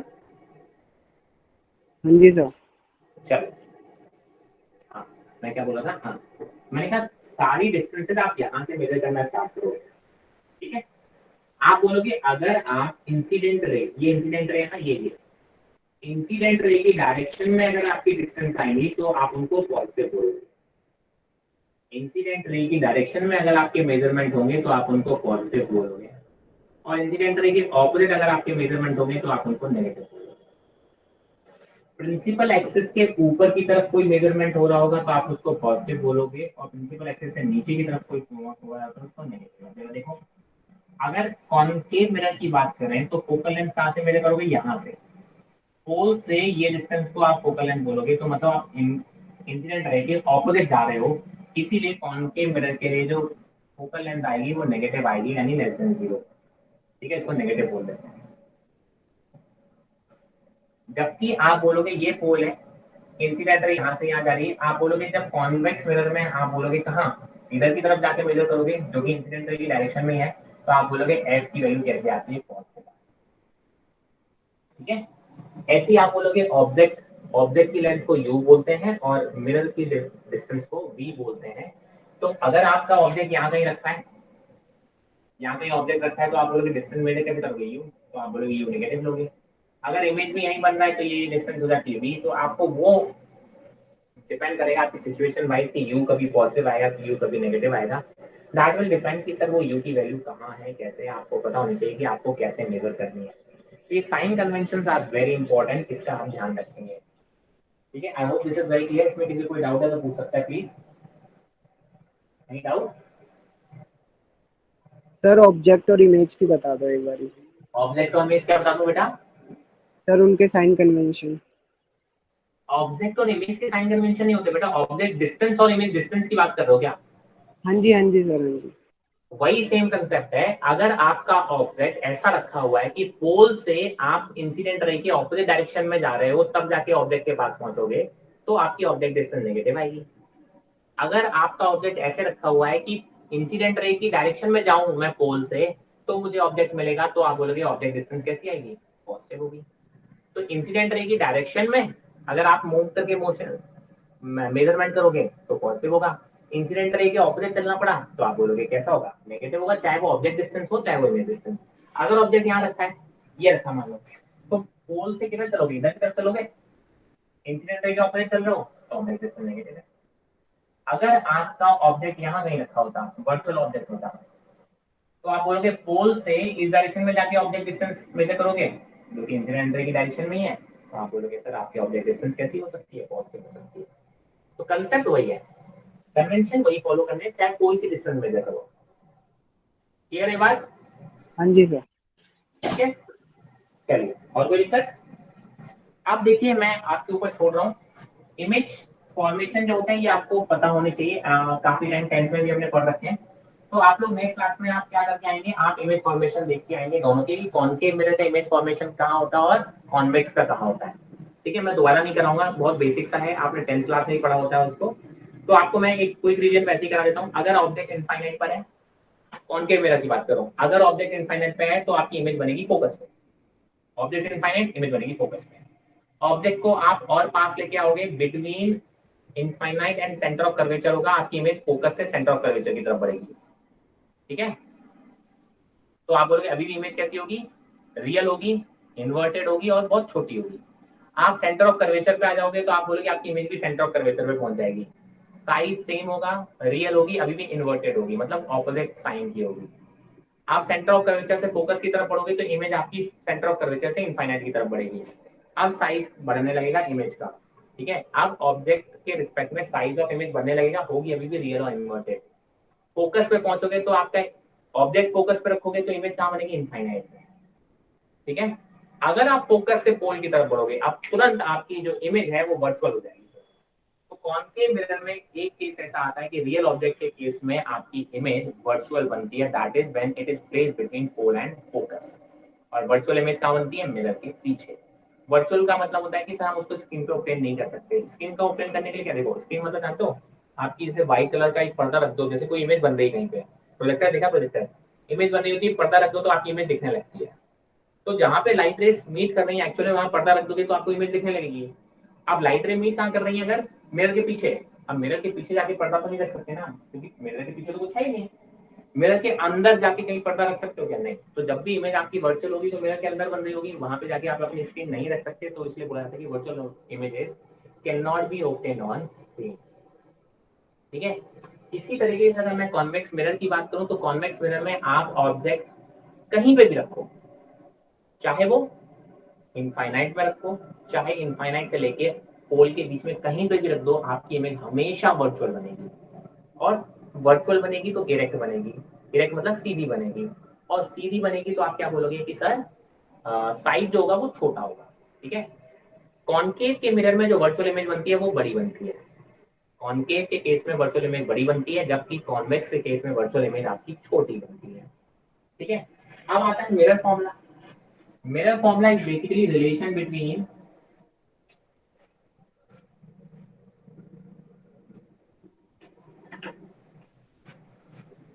Mirror formula क्या है, mirror formula is basically relation between 1/v plus 1/u is equal to 1/f। इसमें आपको u, v और f प्रॉपर साइन के साथ रखने होते हैं, बस इतना ध्यान रखना। अगर आपको कोई एक चीज पता है तो दूसरी चीज फाइंड आउट करना है तो आपको कैसे तरीके से आप निकाल सकते हो। उसमें एक चीज है ना, u, v और f तीनों प्रॉपर साइन के साथ रखोगे मेजरमेंट करते टाइम। ठीक है, आप इसको सॉल्व करके आप अगर ऐसे भी लिख सकते हो v f upon v minus f. अगर v के टर्म्स में लिखना होगा तो लिखोगे u f upon u minus f. और अगर f निकालना हो तो देखो जो भी निकालना हो उसको ऐसे डायरेक्टली लिख सकते हो, तो that is equal to u v upon u plus v. ठीक है, अगर आपको कोई भी दो वैल्यूज पता है, तीसरी निकालनी है तो मैं तो कहता हूँ डायरेक्टली ये वाले फॉर्मूले अगर आपको याद आ जाए तो वो अच्छी बात है, नहीं तो आप इनमें रखोगे प्रॉपर साइन के साथ तो आप वैल्यूज फाइंड आउट कर सकते हो। अब मैग्निफिकेशन क्या होता है, मैग्निफिकेशन